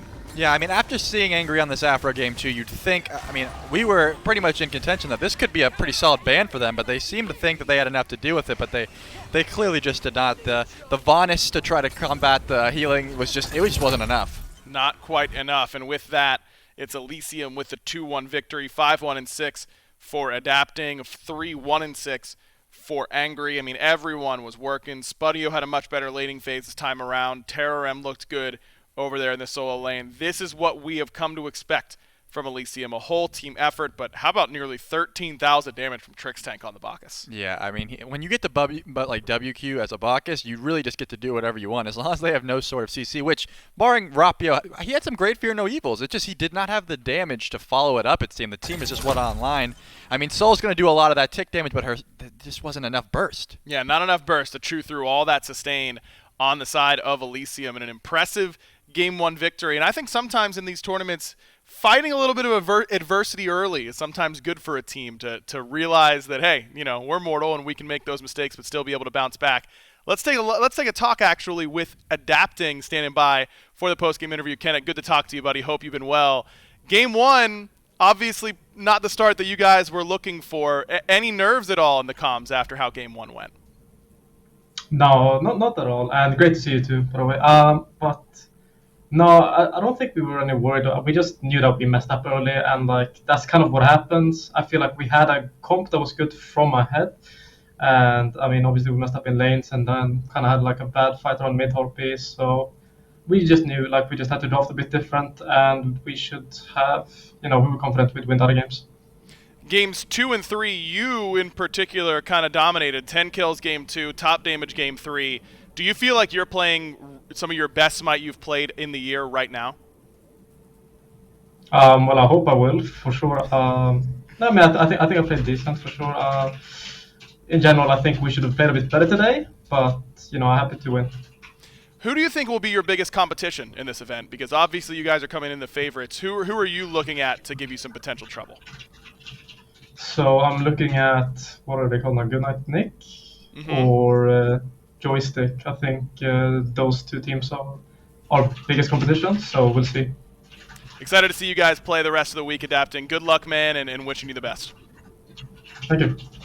You heard it right there, Trelli. I mean, overall, Game 1 comp, just a comp that can't afford to fall behind. They fall behind. It is what it is. But clearly a man with some confidence, as you'd expect from a 2-time world champion. Yeah, not only was he glowing with confidence, I also like that he admitted his mistakes. He said they weren't happy with their performance. Despite winning 2-0, or 2-1 rather, they're still like up to, work on improvements. And you love to see that because, despite being the best, they still have room to grow, and they accept that. No doubt about it. Let's take a look at the schedule so you can see when else you'll be able to see Elysium and what else you'll be able to expect from this week. With that, we've got 2 more matches that we know when they will happen. Tomorrow, Cozyx Fan Club will try and keep their tournament hopes alive up against the loser of the match that we are about to see, which is between Team Joystick and Goodnight Nick, 2 teams that Adapting clearly has some respect for. And then the winner of the match that we are about to see in just a little bit will go up against Elysium tomorrow in the second match starting around 1:30, all things staying the same. So with that, both Joystick and Goodnight Nick have seen a little bit from Elysium and Cozyx fan club. I think this next matchup, Trelly, that we're about to see is going to be a lot of fun, though. Both of these teams have shown some great highs during this phase, but also some little leaks of inconsistency. Yeah, I mean, one person definitely to note here is going to be Deathwalker.